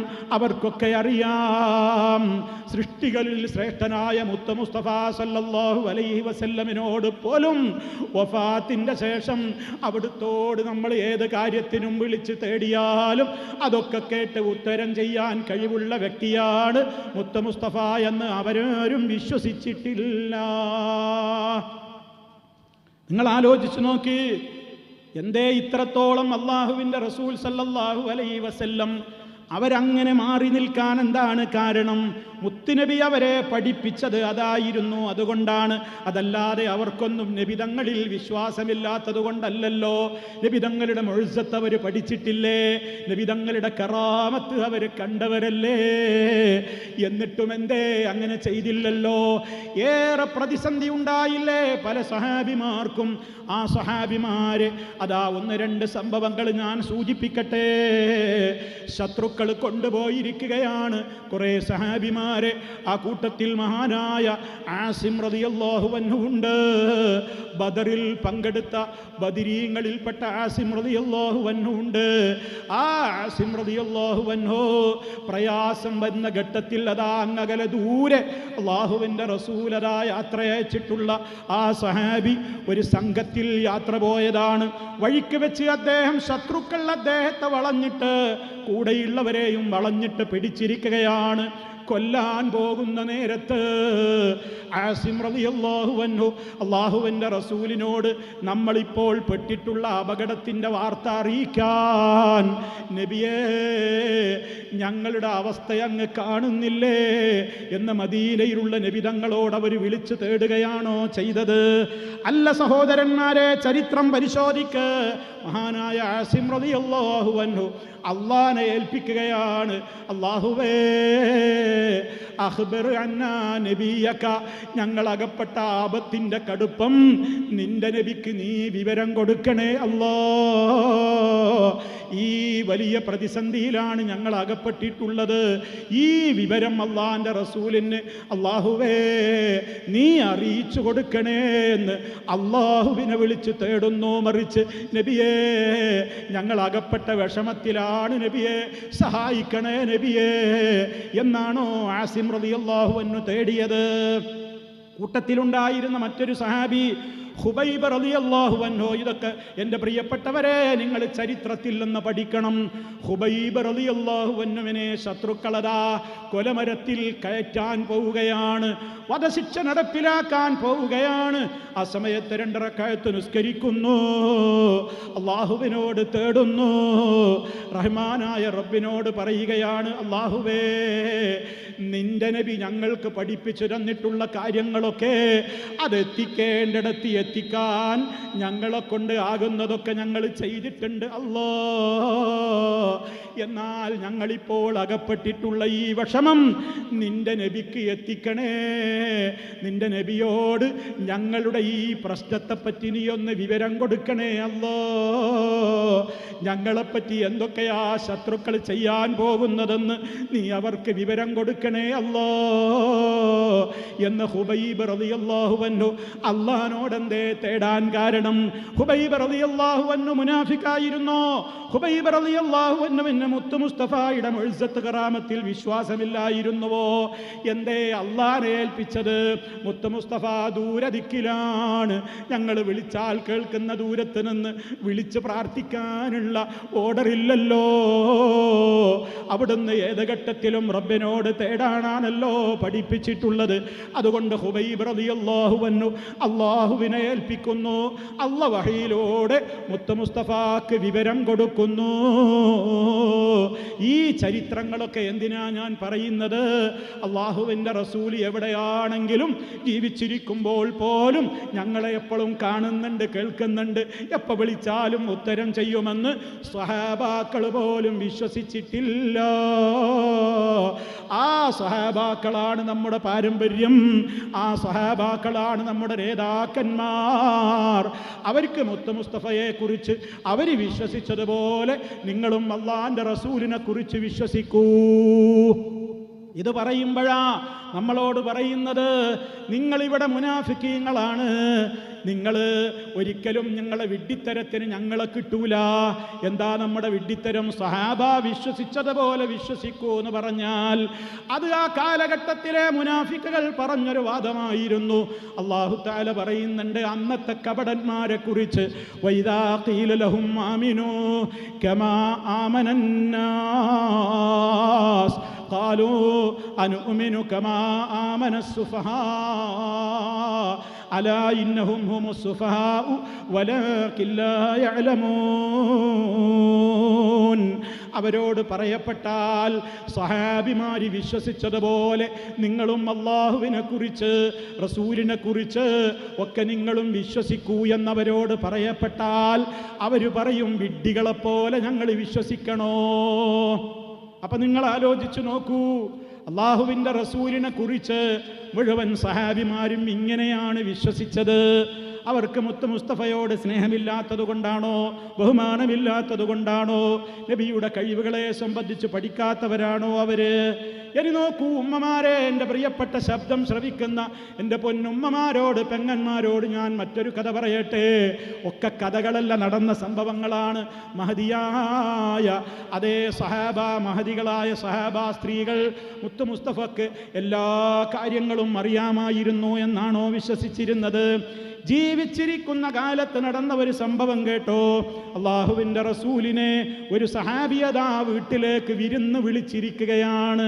സഹാബിയുടെ വീട്ടിലേക്ക് ഭക്ഷണം ഒരുക്കിയിട്ട് വേറെയും സഹാബിമാരുടെ കൂട്ടത്തിൽ അല്ലാഹുവിൻ്റെ റസൂലും കടന്നു വന്നിട്ടുണ്ട്. ഭക്ഷണത്തളികയിൽ അതാ സുപ്രയിൽ ഭക്ഷണം കൊണ്ടുവന്ന് വെക്കുന്നു. കൊണ്ടുവന്നതെന്താണെന്നോ? നല്ല ഉടുമ്പിൻ്റെ മാംസമാണ്. ഉടുമ്പിനെ ചുട്ട മാംസമാണ് കൊണ്ടുവന്ന് വെച്ചിരിക്കുന്നത്. അല്ലാഹുവിൻ്റെ റസൂലും സഹാബിമാരുമൊക്കെ അതിലേക്ക് തിന്നാൻ വേണ്ടി കൈനീട്ടുകയാണ്. വിരുന്നുകാരല്ലേ, ആദരവോടെ വീട്ടുകാരൊരുക്കി കൊടുത്തതാണ്. മുത്തു മുസ്തഫയും അതിലേക്ക് കൈനീട്ടുന്നു എന്ന കാഴ്ച അകത്ത് ഇത് തയ്യാറാക്കിയ സഹാബ ഉമ്മമാരെ, ആ സഹാബ വനിതകൾ കാണുന്നുണ്ട്. അപ്പോഴതാ കൂട്ടത്തിൽ ഒരു സഹാബ വനിത വിളിച്ചു പറയുകയാണ് വീട്ടിലുള്ള ആണുങ്ങളോട്, കൂട്ടുകാരനായ റസൂലുള്ളയോട്, വിവരം കൊടുക്കൂ സഹാബിമാരെ, അത് ഉടുമ്പിൻ്റെ മാംസമാണ്. എന്തേ അങ്ങനെ പറയാൻ കാരണം എന്നറിയോ? മുത്ത മുസ്തഫ സല്ലല്ലാഹു അലൈഹി വസല്ലം എല്ലാ മാംസവും കഴിക്കും. പക്ഷേ ചിലർക്ക് ചില മാംസത്തോട് താല്പര്യം ഉണ്ടാവില്ലല്ലോ. അത് ഹറാമായിട്ടൊന്നല്ല. ഉടുമ്പിൻ്റെ മാംസം നബി സല്ലല്ലാഹു അലൈഹി വസല്ലമിൻ്റെ ചുറ്റുഭാഗത്തൊന്നും കിട്ടാത്തൊരു ജീവിയായിരുന്നു ഉടുമ്പ്. അതങ്ങ് മലമ്പ്രദേശങ്ങളിലൊക്കെയാണ് ഉണ്ടായിരുന്നത്. അതുകൊണ്ട് തന്നെ അതിൻ്റെ ആ ചേലും കോലവും ഒക്കെ കണ്ടിട്ട് അള്ളാഹുവിൻ്റെ റസൂലിന് പൊതുവേ ഉടുമ്പിൻ്റെ മാംസത്തോട് താല്പര്യമില്ലായിരുന്നു. അവിടുത്തേക്ക് അത് ഒരു ഇഷ്ടമില്ലാത്തൊരു ഭക്ഷണമായിരുന്നു. എന്നാലോ സഹാബിമാർക്കൊക്കെ കഴിക്കാറുണ്ട്, കഴിച്ചോളാൻ അനുവാദവുമുണ്ട്. വ്യക്തിപരമായി നബി തങ്ങൾക്ക് അതിനോടത്ര ഇഷ്ടമില്ല. അള്ളാഹുവിൻ്റെ റസൂല് അവിടെ ഇരിക്കുമ്പോൾ ഇത് പറയുമ്പോഴാണ് ഉള്ളിൽ നിന്ന് സ്ത്രീകൾ വിളിച്ചു പറയുന്നതെന്ത്? നബിയോട് പറഞ്ഞേക്കൂ, അത് ഉടുമ്പിൻ്റെ മാംസമാണ്. അള്ളാഹുവിൻ്റെ റസൂലിനോട് സഹാബത്തത് പറഞ്ഞു കൊടുത്തപ്പോൾ നബി തങ്ങൾ കൈ പിൻവലിക്കുന്നു. ഞാൻ എന്തിനാ ഈ സംഭവം പറയുന്നത്? അള്ളാഹുവിൻ്റെ റസൂലിന് അതേ ജീവിച്ചിരിക്കുമ്പോൾ പോലും അതൊക്കെ എനിക്കറിയാം. ഇന്നത്തെ ചില ഔലിയാക്കന്മാരെന്ന് വാദിച്ച് നടക്കുന്ന ആളുകൾ എന്താ പറയാറുള്ളത്? ഞങ്ങൾക്കെല്ലാം അറിയാ, ഞങ്ങൾക്ക് നിങ്ങൾ ഒന്നും മറച്ചു വെച്ചിട്ട് കാര്യമല്ല, നിങ്ങളുടെ എല്ലാ കാര്യങ്ങളും കുപ്പിയകത്തുള്ള വസ്തുവിനെ പോലെ കാണാൻ ഞാൻ നിങ്ങളുടെ കൽബകം എന്നോവർ, കണ്ണിൽ കാണാത്തതും കൽബകത്തുള്ളതും കൺകൊണ്ട് കണ്ട പോൽ കാട്ടി പറഞ്ഞോവർ. മൊഹീദ്ദിമാല ചൊല്ലുമ്പോ ഈ വരി അതിലില്ലേ ഉപ്പമാരെ, പ്രിയപ്പെട്ട ഉമ്മമാരെ, ശൈഖ് ജീലാനിയെ കുറിച്ച് എന്താ പാടുന്നത്? ഒരു കുപ്പിയിലുള്ള ദ്രാവകം പുറത്തുള്ളവർക്ക് കാണാൻ കഴിയും പോലെ ലോകത്തെല്ലാവരുടെയും ഹൃദയത്തിൻ്റെ ഉള്ളിലുള്ള രഹസ്യം ഇന്നും ബാഗ്ദാദിലെ ഖബറിൽ മറവിട്ട് കിടക്കുന്ന ജീലാനി കാണുന്നുണ്ടത്രേ. കണ്ണിൽ കാണാത്തതും കൽബകത്തുള്ളതും കൺകൊണ്ട് കാണുന്നത് പോലെയാണത്രേ. അദ്ദേഹത്തിന് എല്ലാം അറിഞ്ഞ കാര്യങ്ങളും അറിയാമെന്ന് അദ്ദേഹത്തെക്കുറിച്ച് മാത്രമല്ല സകല അമ്പിയാക്കന്മാരെ കുറിച്ചും ഔലിയാക്കന്മാരെ കുറിച്ചും ബീവിമാരെന്ന് പറയപ്പെടുന്നവരെ കുറിച്ചുമൊക്കെ ഇവരിങ്ങനെയാണ് പ്രചരിപ്പിക്കുന്നതെങ്കിൽ സഹാബ വനിതകൾ മുത്ത് മുസ്തഫയിൽ അവർക്കെന്തേ വിശ്വാസം പോരായിരുന്നുവോ? നമ്മൾ എന്തിനാ വിളിച്ചു പറയുന്നത്? ചുട്ട മാംസം അവിടെ കാണുന്നതിന് മുമ്പന്നെ, പൊരിന്നിറങ്ങണീൻ്റെ മുമ്പന്നെ നബിക്കറിഞ്ഞൂടെ അവിടെ പാകം ചെയ്തത് എനിക്കിഷ്ടല്ലാത്ത കുടുംബമാംസമാണ്, അതാണ് ഇപ്പോൾ കൊണ്ടുവന്ന് വെച്ചിട്ടുള്ളത്, അതുകൊണ്ട് ഞാനിവിടെ കഴിക്കാതെ മാറി നിൽക്കുകയാണ് എന്ന് നബി തങ്ങളവിടെ പറയുമെന്നല്ലേ സഹാബ സ്ത്രീകളും ഒക്കെ മനസ്സിലാക്കുക. അതല്ലെങ്കിൽ ഇനി സഹാബ സ്ത്രീകൾക്ക് വിവരമില്ലാത്തത് കൊണ്ട് പറഞ്ഞതാണെങ്കിൽ അവിടെയുള്ള സഹാബ ആണുങ്ങൾ പറഞ്ഞു കൊടുക്കണ്ടേ? എന്തിനാ അതൊക്കെ നമ്മുടെ മുത്തുനേതാവിനോട് പറയുന്നത്? നബിക്കറിയാത്ത കാര്യമുണ്ടോ? അവിടുത്തേക്ക് നമ്മൾ പറഞ്ഞു കൊടുത്തിട്ട് കാര്യമുണ്ടോ? എല്ലാം അറിഞ്ഞ കാര്യങ്ങളും അറിയുന്ന നേതാവല്ലേ എന്നാണോ സഹാബിമാര് ആ ഉമ്മമാരോട് അകത്തേക്ക് വിളിച്ചു പറഞ്ഞത്? അല്ലല്ലോ, മറിച്ച് നബിയോട് പറയാണ്, നബിയേ അത് ഉടുമ്പിന്റെ മാംസമാണ്. എന്താണ് ഈ സഹാബാ വനിതകളുടെ വിശ്വാസം? ഇതാ പറയുന്നത്, സഹാബത്തിന് അള്ളാന്റെ റസൂലിനോട് ഇഷ്ടല്ലേ, ബഹുമാനമില്ലേ, സ്നേഹമില്ലേ, ആദരവില്ലേ? അവിടുത്തെ മുഅ്സത്തിനെ അവരംഗീകരിക്കുന്നവരല്ലേ? കറാമത്തിനെ തള്ളിക്കളയാത്ത ആളുകളല്ലേ? ആലോചിച്ച് നോക്കൂ നിങ്ങൾ. അപ്പൊ ഈ രൂപത്തിൽ ഇതാണ് നമ്മൾ പറയുന്നത്. മുസ്തഫ സല്ലല്ലാഹു അലൈഹി വസല്ലമിന്റെ ജീവിതത്തിൽ അവിടുന്ന് കുറേ മറഞ്ഞ കാര്യങ്ങൾ നമുക്ക് പറഞ്ഞു തന്നിട്ടുണ്ട്. വരാൻ പോകുന്ന ഖിയാമത്ത് നാളിനെ കുറിച്ച് പറഞ്ഞിട്ടുണ്ട്, വരാൻ പോകുന്ന മഹ്ശറയെ കുറിച്ച് പറഞ്ഞു തന്നിട്ടുണ്ട്, ഒരുപാട് നബിമാര് മുമ്പ് മരിച്ചു കഴിഞ്ഞു പോയവരെ കുറിച്ച് പറഞ്ഞു തന്നിട്ടുണ്ട്. അതൊക്കെ എങ്ങനെയാ പിന്നെ നബി തങ്ങൾ അറിഞ്ഞത്? അല്ലാഹു വഹയിലൂടെ അറിയിച്ചു കൊടുത്തപ്പോൾ അറിഞ്ഞതാണ്. വഹയി കിട്ടാത്ത വിഷയത്തിൽ നബി തങ്ങൾക്കും മറഞ്ഞ കാര്യം അറിയാൻ സാധിച്ചിട്ടില്ല. നൂറുകണക്കിന് ഉദാഹരണങ്ങൾ ആ മേഖലയിൽ നമുക്കിനിയും പറയാനുണ്ട്. പക്ഷേ സമയത്തിൻ്റെ പരിമിതി ഓർത്തുകൊണ്ട് ബുദ്ധിയുള്ളവർക്ക്, തൻ്റെ ഇടമുള്ളവർക്ക്, വിവേകമുള്ളവർക്ക്, നിഷ്പക്ഷമതികൾക്ക് കാര്യം ഗ്രഹിക്കാൻ എമ്പാടും ഈ സഹാബാക്കളുടെ ചരിത്രം തന്നെ സാക്ഷിയാണല്ലോ എന്നോർത്തുകൊണ്ടാണ് ഞാൻ ഓർമ്മപ്പെടുത്തുന്നത്. അതുകൊണ്ട് നമ്മൾ ഒരാളെയും വിളിച്ചു തേടുവാൻ നമുക്ക് പാടില്ലാത്ത സംഗതിയാണ്. അള്ളാഹുവിനോട് മാത്രം തേടാനാണ് അള്ളാഹു സുബ്ഹാനഹു വ തആലയും പറഞ്ഞത്, അവിടുത്തെ റസൂലും നമുക്ക് പഠിപ്പിച്ചു തന്നത്. ഇനി സഹോദരന്മാരെ, നിങ്ങൾ ആലോചിച്ചു നോക്കൂ. ഇതൊക്കെ പറയുമ്പോൾ സാധാരണയായിട്ട് പറയും, കണ്ടോ ഇവരതാ മഹാന്മാരെ സംബന്ധിച്ച് ഇവർക്ക് ബഹുമാനമില്ലാത്തത് കൊണ്ടാണ് ഇവർ പലപ്പോഴും അവരുടെ ഖബറിൻ്റെ സമീപത്തേക്ക് പോകൂല, ഇവർ ഉറൂസിന് വരൂല, ഇവരാണ്ട് നേർച്ചക്ക് വരൂല, ഇവർ ഖബറിൻ്റെ സമീപത്ത് പോയിട്ട് പെട്ടിയിൽ കാശിടാൻ പാടില്ല എന്ന് പറയുന്നവരാണ്, ജാറം മൂടലിനെ എതിർക്കുന്ന കക്ഷികളാണ്. അവിടുത്തേക്ക് നേർച്ച നാളികേരവും തേങ്ങയും അതേപോലെ തന്നെ അരിയും നെയ്ച്ചോറും ബിരിയാണിയും പോത്തും അതുപോലെ തന്നെ ആടും കോഴിയും അങ്ങനെ 100 കൂട്ടം കാര്യങ്ങളും വഴക്കുലകളും അങ്ങനെ നാളികേരവും പച്ചക്കറികളും ഇങ്ങനെ 100 കൂട്ടം നേർച്ചകളൊക്കെ കൊടുക്കുന്നവരോട്, പ്രിയമുള്ളവരെ, നേർച്ച ഒരു ആരാധനയുടെ ഭാഗമാണ്. സ്രഷ്ടാവായ റബ്ബിന് വേണ്ടിയെല്ലാം നിങ്ങൾ സമർപ്പിച്ചോളൂ. പക്ഷേ ഒരൊറ്റ സൃഷ്ടിക്കും വേണ്ടി നിങ്ങൾ നേർച്ച കൊടുക്കല്ലേ. കാരണം എന്താണ്? ഇങ്ങനെ നേർച്ച കൊടുക്കുന്നവരുടെ ഉദ്ദേശം എന്താണ്? നമ്മൾ എന്തെങ്കിലും കാര്യത്തിന് വേണ്ടി ഉപ്പാപ്പാന്റെ തലക്ക് ഭാഗത്ത് ജാറത്തിലുള്ള പെട്ടിയിലേക്ക് പൈസ ഇട്ടാൽ അവിടെയുള്ള ആ നിലവിളക്കിൽ എണ്ണയൊഴിച്ചിട്ട് ഒരു തിരിയങ്ങ് കത്തിച്ച് വെച്ചാൽ, അതല്ലെങ്കിൽ ആ എണ്ണയിൽ നിന്ന് അല്പമെടുത്ത് കുടിച്ച് തലയിലും ശരീരത്തിലുമൊക്കെ തടവിയാൽ, അതേപോലെ തന്നെ ആ ഖബറൊന്ന് ചുംബിച്ചാൽ, അവിടത്തേക്ക് നേർച്ച കൊടുത്താൽ, ആ വ്യക്തി നമ്മളുടെ എല്ലാ ആവശ്യങ്ങളും കണ്ടറിയുന്നുണ്ട്, കേട്ടറിഞ്ഞിട്ടുണ്ട്. നമ്മെ സഹായിക്കാൻ അദ്ദേഹത്തിന് കഴിവുമുണ്ട്. ചിലപ്പോൾ നേരിട്ടെന്നെ ഖബറിന്റെ പുറത്തേക്ക് ഇറങ്ങി വന്നിട്ടും സഹായിക്കും. ഇതൊന്നും ഞാൻ ആരെക്കുറിച്ചും ആരോപണം പറയുന്നതല്ല. പുത്തമ്പള്ളിയിലെ കുഞ്ഞഹമ്മദ് മുസ്ലിയാരുടെ പേരിൽ ഒരു മൗലീദില്ലേ, ആ മൗലിദിലെടുത്തു നോക്ക്. അതേപോലെ തന്നെ വേറെയും മൗലിദുകളിൽ പറയുന്ന കാര്യമാണ് ഈ പറയുന്നത്. ഖബറിന്റെ സമീപത്തേക്ക് ചെന്നാൽ അവർ ചിലപ്പോൾ ഖബറിൽ നിന്നിങ്ങോട്ട് പുറത്തേക്ക് ഇറങ്ങി വന്നിട്ട് അവർ സ്വന്തം തന്നെ നമ്മുടെ കാര്യമങ്ങ് നേടിത്തരും, അതങ്ങ് കാര്യങ്ങളൊക്കെ നിവർത്തിച്ചു തരും എന്ന് വിശ്വസിക്കുന്നില്ലേ? അത് പാടി പറയുന്നില്ലേ?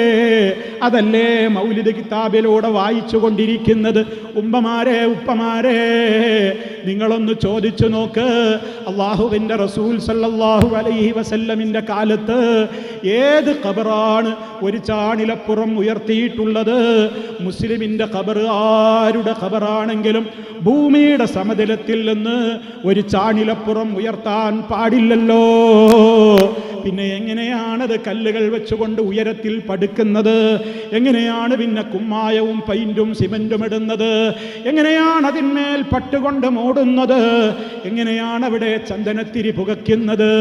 എവിടെയാണ് മുത്ത് മുസ്തഫായുടെ കാലത്തൊരു നേർച്ചപ്പെട്ടി സ്ഥാപിച്ചത്? ബദരീങ്ങളുടെ ഖബറുകൾ അവിടെ ഉണ്ടായിരുന്നില്ലേ? വഹദീങ്ങളുടെ ഖബറിൽ അവിടെ ഉണ്ടായിരുന്നില്ലേ? അവിടെയൊക്കെ ആരുടെ ഖബറുകളാ കെട്ടിപ്പടുത്തത്? എവിടെയാ ഉറൂസ് കഴിച്ചത്? എവിടെയാ ആണ്ട് നേർച്ച ഉണ്ടാക്കിയത്? എവിടെയാണ് അവരുടെയൊക്കെ പ്രീതിക്ക് വേണ്ടി ഭക്ഷണം തയ്യാറാക്കിയിട്ട് ബിരിയാണിയും അതുപോലെ തന്നെ ഒട്ടകമാംസമോ ആടുമാംസമോ അതുപോലെ തന്നെ അവിടെ വിതരണം നടത്തിയത്? അന്ന് പട്ടിണിയുള്ള സഹാബിമാരില്ലായിരുന്നോ? ഉപ്പാപ്പാന്റെ ഖബറിന്റെ സമീപത്ത് ഉറൂസാണെന്ന് പറഞ്ഞിട്ട് വരവൂരിലെ ഉപ്പാപ്പാന്റെ അടുത്ത് എന്ന് പറഞ്ഞുകൊണ്ടും മറ്റുള്ള പലരുടെയും ദർഗകളിലതാ അവരുടെ ഖബറിന്റെ സമീപത്തും പോയിട്ട് പരിസരങ്ങളിലൊക്കെ ചോറുണ്ടാക്കി കൊടുക്കുന്നതിന്, ആളുകൾക്ക് ഭക്ഷണം കിട്ടുന്നതിന് വെറുപ്പുണ്ടായിട്ടാണോ മുജാഹിദുകൾ എതിർക്കുന്നത്? ഒരിക്കലുമല്ല. അന്നദാനം എപ്പോഴും ചെയ്തോളൂ. വിശക്കുന്നവന് ഭക്ഷണം കൊടുക്കൽ നല്ലതല്ലേ? പക്ഷേ ഇവിടെ എന്താ സംഭവിക്കുന്നത്? ആ ജാറത്തിൽ കിടക്കുന്ന ആരെയാണോ ഇവർ നിരൂപിക്കുന്നത്, സങ്കല്പിക്കുന്നത്, ആ വ്യക്തി ഇതൊക്കെ കാണുന്നുണ്ട്, കേൾക്കുന്നുണ്ട്. ആ ഉപ്പാപ്പാന്റെ നേർച്ചച്ചോറിന്റെ ചെമ്പുമായിട്ട് വനിതാ വളണ്ടിയർമാരും ആണുങ്ങളുമൊക്കെ ഇങ്ങനെ നെട്ടോട്ടമോടിയിട്ട് 3-4 ദിവസമൊക്കെ വരവൂരിലെ ആ മഖാമിന്റെയും ദർഗയുടെയും ചുറ്റുഭാഗത്ത് ബിരിയാണി വെക്കാനും ചോറ് വെക്കാനും പോത്ത് വെക്കാനും അത് വിതരണം ചെയ്യാനും ഒക്കെ ആൾക്കൂട്ടം കൂടുമ്പോ ഉപ്പാപ്പ നോക്കുന്നുണ്ടേ, കാണുന്നുണ്ടേ, കേൾക്കുന്നുണ്ടത്രേ. എന്നിട്ട് അവിടെയുള്ളവർ പറയാണത്രേ ഉപ്പാപ്പയോട്, ഉപ്പാപ്പാ, വല്യാപ്പാ, എത്ര ദിവസമായിക്കൊണ്ട് ഞങ്ങളിവിടെ വന്ന് നിൽക്കുന്നു വല്യാപ്പാ. വീട്ടിലുമ്മാക്ക് സുഖമില്ല വല്യാപ്പാ, ഉപ്പ കിടപ്പിലാണ് വല്യാപ്പാ, ഞങ്ങൾ പാപികളാണ് വല്യാപ്പാ, ഞങ്ങൾക്ക് രോഗമുണ്ട് വല്യാപ്പാ, മക്കളില്ലാത്തവരുണ്ട് ഞങ്ങളിൽ വല്യാപ്പാ, മക്കളെ കെട്ടിച്ചയക്കാൻ പറ്റാത്തവരുണ്ട് വല്യാപ്പാ, ഞങ്ങളെ ഒന്ന് നോക്കണേ എന്ന് പറഞ്ഞാൽ ആ ഉപ്പാപ്പ അത് കേൾക്കുമെന്ന് അർത്ഥശങ്കക്കിടയില്ലാത്ത വിധം ഞാനിതാ പ്രഖ്യാപിക്കുന്നു എന്ന് തിരുവനന്തപുരത്തുകാരനായ ഒരു ബാക്കവി വന്നിട്ട് വരവൂര് മഖാമിന്റെ ആണ്ട് നേർച്ചയിൽ പ്രസംഗിക്കുമ്പോ, പ്രിയമുള്ളവരെ, ആ ഉസ്താദിനോടടക്കമുള്ള എല്ലാവരോടും ഞങ്ങൾക്കൊരു വെറുപ്പുമില്ല. പക്ഷേ നിങ്ങൾ ആലോചിച്ചു നോക്കൂ, ഇത് അല്ലാഹുവിന്റെ റസൂല് പഠിപ്പിച്ച ദീനാണോ? നിങ്ങൾ ആലോചിക്ക്, ചിന്തിക്ക്. അത് അവരെ കുറ്റം പറയലാണോ? മുത്തു മുസ്തഫായെ വിളിച്ചുകൊണ്ട് പോലും നമുക്ക് നബിയെ രക്ഷിക്കണേ, സഹായിക്കണേ എന്നുള്ള ഒരു പ്രാർത്ഥന അവിടുന്ന് നമുക്ക് പഠിപ്പിച്ചു തന്നിട്ടില്ല. അതുകൊണ്ട് ഉപ്പാപ്പമാരുടേതാണെങ്കിലും ഉമ്മാമ്മമാരുടേതാണെങ്കിലും പൈതലുകളുടേതാണെങ്കിലും പല പേരുകളിൽ നിന്ന് പലയിടങ്ങളിലും ജാറം കെട്ടിപ്പടുക്കുന്നുണ്ട്. ഇസ്ലാമിൻ്റെ സംസ്കാരമല്ല. ആര് മരണപ്പെട്ടാലും അവരെ ഖബറടക്കിയാൽ ആ ഖബറിന് കൊടുക്കേണ്ട ബഹുമാനം എന്താണെന്നോ? ഒരു ചാണിലപ്പുറം അത് ഉയർത്താൻ പാടില്ല, അതിന്മേൽ ചവിട്ടാൻ പാടില്ല, ഖബറിന്മേൽ ഇരിക്കാൻ പാടില്ല, മലമൂത്ര വിസർജനം നിർവഹിക്കാൻ പാടില്ല, ഒരു ഖബറിനെയും അനാദരിക്കാൻ പാടില്ല. ഇതല്ലേ ഇസ്ലാം പഠിപ്പിച്ചിട്ടുള്ളത്. മറിച്ച് ഏതെങ്കിലും ഖബർ കെട്ടിപ്പടുക്കാനോ വിളക്ക് കൊളുത്താനോ മുത്തു മുസ്തഫ ബദരീങ്ങളുടെയോ വഹദീങ്ങളുടെയോ ആരുടെ ഖബറിന്റെ സമീപത്താണ് നേർച്ചപ്പെട്ടി വെച്ചത്? അവരുടെ കാലത്ത് പണത്തിന് ആവശ്യമില്ലാത്തത് കൊണ്ടാണോ? ഉടുതുണിക്ക് മറുതുണിയില്ലാത്ത സഹാബിമാരല്ലേ അന്ന് ജീവിച്ചിരുന്നത്? മുത്തു മുസ്തഫയുടെ വീട്ടിലെപ്പോലും ദാരിദ്ര്യം പ്രകാരമായിരുന്നു, പട്ടിണി. നമ്മുടെ ഉപ്പമാര് പറയുന്നുണ്ട്, നബി സല്ലല്ലാഹു അലൈഹി വസല്ലമിന്റെ വീട്ടിൽ പോലും 2-3 മാസക്കാലം അടുപ്പിൽ തീ പുകഞ്ഞിട്ടില്ല. കാരണം ഭക്ഷണത്തിന് ആവശ്യമായ ധാന്യങ്ങളൊന്നും ആ വീട്ടിലില്ലാഞ്ഞിട്ട് പച്ചവെള്ളവും കാരക്കയും ഈത്തപ്പഴവും മാത്രം കഴിച്ചിട്ട് മാസങ്ങൾ തള്ളി നീക്കിയ മുത്തു മുസ്തഫയുടെ വീടല്ലേ ആ നബി സല്ലല്ലാഹു അലൈഹി വസല്ലമിന് എന്തുകൊണ്ട് എനിക്കും എൻ്റെ സഹാബാക്കൾക്കും വിശപ്പടക്കാൻ വേണ്ടി ബദരീങ്ങളുടെ ഖബറിന്റെ സമീപത്ത് നമുക്കൊരു പെട്ടി വെച്ചുകൂടെ എന്നൊരു ചിന്ത എന്തേ നബിതങ്ങൾക്കില്ലാതെ പോയത്? അതെന്തേ സഹാബിമാർക്കില്ലാതെ പോയത്? അവർക്കറിയാം ഇസ്ലാമിൽ അങ്ങനെ പാടില്ലെന്ന്. അതല്ലാതെ ആർക്കെങ്കിലും നേർച്ചച്ചോറ് കിട്ടുന്നതിന് ഞങ്ങൾക്ക് വല്ല വെറുപ്പും അസൂയ ഉണ്ടായിട്ടാണോ? നിങ്ങൾ കൊടുത്തോളൂ, വിശക്കുന്നവർക്ക് കൊടുത്തോ. അവിടെ മതം പോലും നോക്കേണ്ടതില്ലല്ലോ. നമ്മുടെ അയൽവാസിയുടെ മതം നോക്കിയിട്ടല്ലല്ലോ അയാൾ വിശക്കുന്നുവെങ്കിൽ ഭക്ഷണം കൊടുക്കുന്നത്.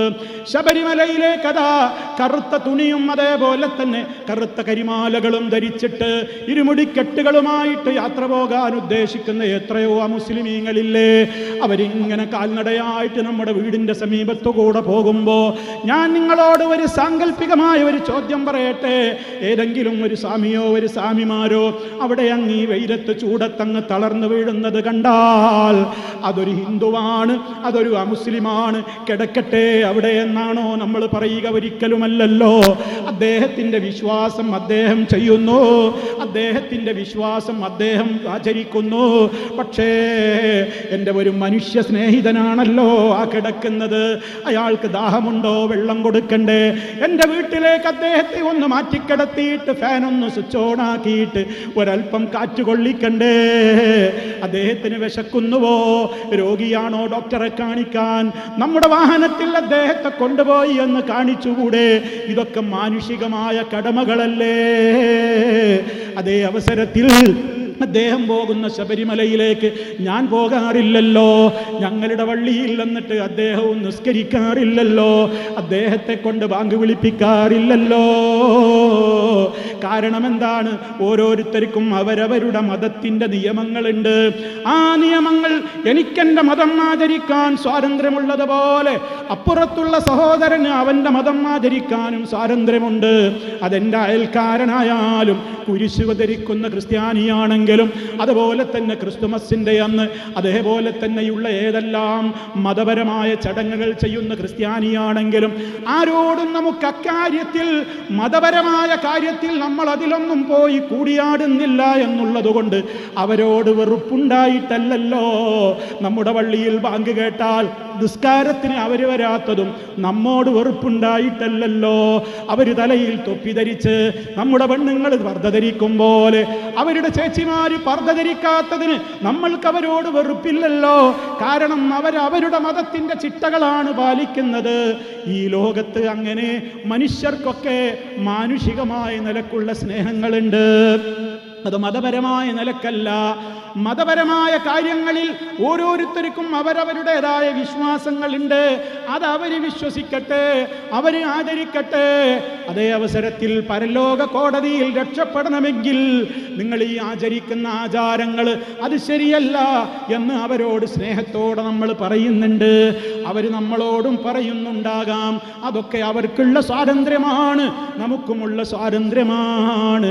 പക്ഷേ നമ്മൾ ഈ ജാറങ്ങളും അതുപോലെ തന്നെ ദർഗകളും പരിപാലിക്കാൻ വേണ്ടി, ആ ജാറം കെട്ടാൻ വേണ്ടി ഞങ്ങൾക്ക് ഫണ്ട് തരണേ എന്ന് ഇവിടെ ഏതെങ്കിലും അങ്ങനെയുള്ള മരിച്ചുപോയ മഹാന്മാരെന്ന് പറയുന്നവരുടെ ഖബർ കെട്ടിപ്പടുക്കാനും അവിടെ ഉറൂസ് നടത്താനും അവിടെ നേർച്ച നടത്താനും ഒക്കെ ഫണ്ട് ചോദിച്ചു വന്നാൽ നമ്മൾ ആരും കൊടുക്കാറില്ല. കാരണം എന്താണ്? അത് നമ്മുടെ വിശ്വാസത്തിന്റെ ഭാഗമാണ്. മുഹമ്മദ് നബി സല്ലല്ലാഹു അലൈഹി വസല്ലമ ഒരു ഖബറും ഒരു ചാണിലപ്പുറം പടുത്ത് കെട്ടിപ്പടുത്തിട്ടില്ല, അവിടെ ഉറൂസ് നടത്തിയിട്ടില്ല, അവിടെ ജാറം മൂടിയിട്ടില്ല, അവിടെ നേർച്ചപ്പെട്ടി സ്ഥാപിച്ചിട്ടില്ല. ഒരു ഖബറിന്റെ സമീപത്തും മുത്ത് മുസ്തഫ ആടിനെ നേർച്ചയാക്കിയിട്ടോ ഒട്ടകത്തെ നേർച്ചയാക്കിയിട്ടോ അവിടെ അറവ് നടത്തിയിട്ടില്ല, ആണ്ട് നേർച്ച നടത്തിയിട്ടില്ല. ആ വിശ്വാസം ഉറക്കെ പറയുന്നവരാണ് ഞങ്ങൾ. അതുകൊണ്ട് ഞങ്ങൾ അതിന് ഫണ്ട് ചോദിച്ചാൽ ഞങ്ങൾ കൊടുക്കാറില്ല. അതേ അവസരത്തിൽ ആ ആണ്ട് നേർച്ചയുടെ ആള് തന്നെ ഞങ്ങളോട് പറയാണ്, അതാ ഇന്നൊരു വിഷമമുണ്ട്, വീട്ടിൽ ഭക്ഷണത്തിന് പ്രയാസമുണ്ട്, നമ്മൾ കഴിയുന്നത് നമ്മൾ കൊടുക്കൂലേ? അതാരാണ് നോക്കിയിട്ടാണോ കൊടുക്കൽ? അയൽവാസി പട്ടിണി കിടക്കുമ്പോ വയറ് നിറച്ച് ആഹാരം കഴിക്കുന്നവൻ നമ്മിൽ പെട്ടവനല്ല എന്ന് മുഹമ്മദ് മുസ്തഫ സല്ലല്ലാഹു അലൈഹി വസല്ലം പറഞ്ഞപ്പോ അവൻ ഏത് ആശയക്കാരനാണ് നോക്കാനല്ലല്ലോ പറഞ്ഞത്. ഹിന്ദുവാണോ ക്രിസ്ത്യാനിയാണോ മതമുള്ളവനാണോ ഇല്ലാത്തവനാണോ എന്ന് നോക്കിയിട്ടല്ലല്ലോ സഹായിക്കാൻ പറഞ്ഞത്. അതൊരു മനുഷ്യനല്ലേ? ഇങ്ങനെ മാനവികമായ സൗഹാർദ്ദം, മാനുഷികമായ സ്നേഹങ്ങളും അതേപോലെ തന്നെ ബന്ധങ്ങളും കൂടിച്ചേരലുകളുമൊക്കെ കാത്തു സൂക്ഷിക്കുന്നവരാണ് മുജാഹിദുകൾ, സലഫികൾ. അങ്ങനെയാണ് മുത്ത് മുസ്തഫ പഠിപ്പിച്ചത്. അതേ അവസരത്തിൽ ഏത് ആശയക്കാരാണെങ്കിലും ഇവിടെ എത്രയോ ആളുകൾ മതത്തിൽ വിശ്വസിക്കുന്നു, ഒരു മതവുമില്ല എന്നും പറയുന്നവരുണ്ട്. ഈശ്വര വിശ്വാസികളുണ്ട്, ഈശ്വര നിഷേധികളായ നിരീശ്വരവാദികളുണ്ട്. അതൊക്കെ ഓരോരുത്തർക്കുമുള്ള സ്വാതന്ത്ര്യമാണ്.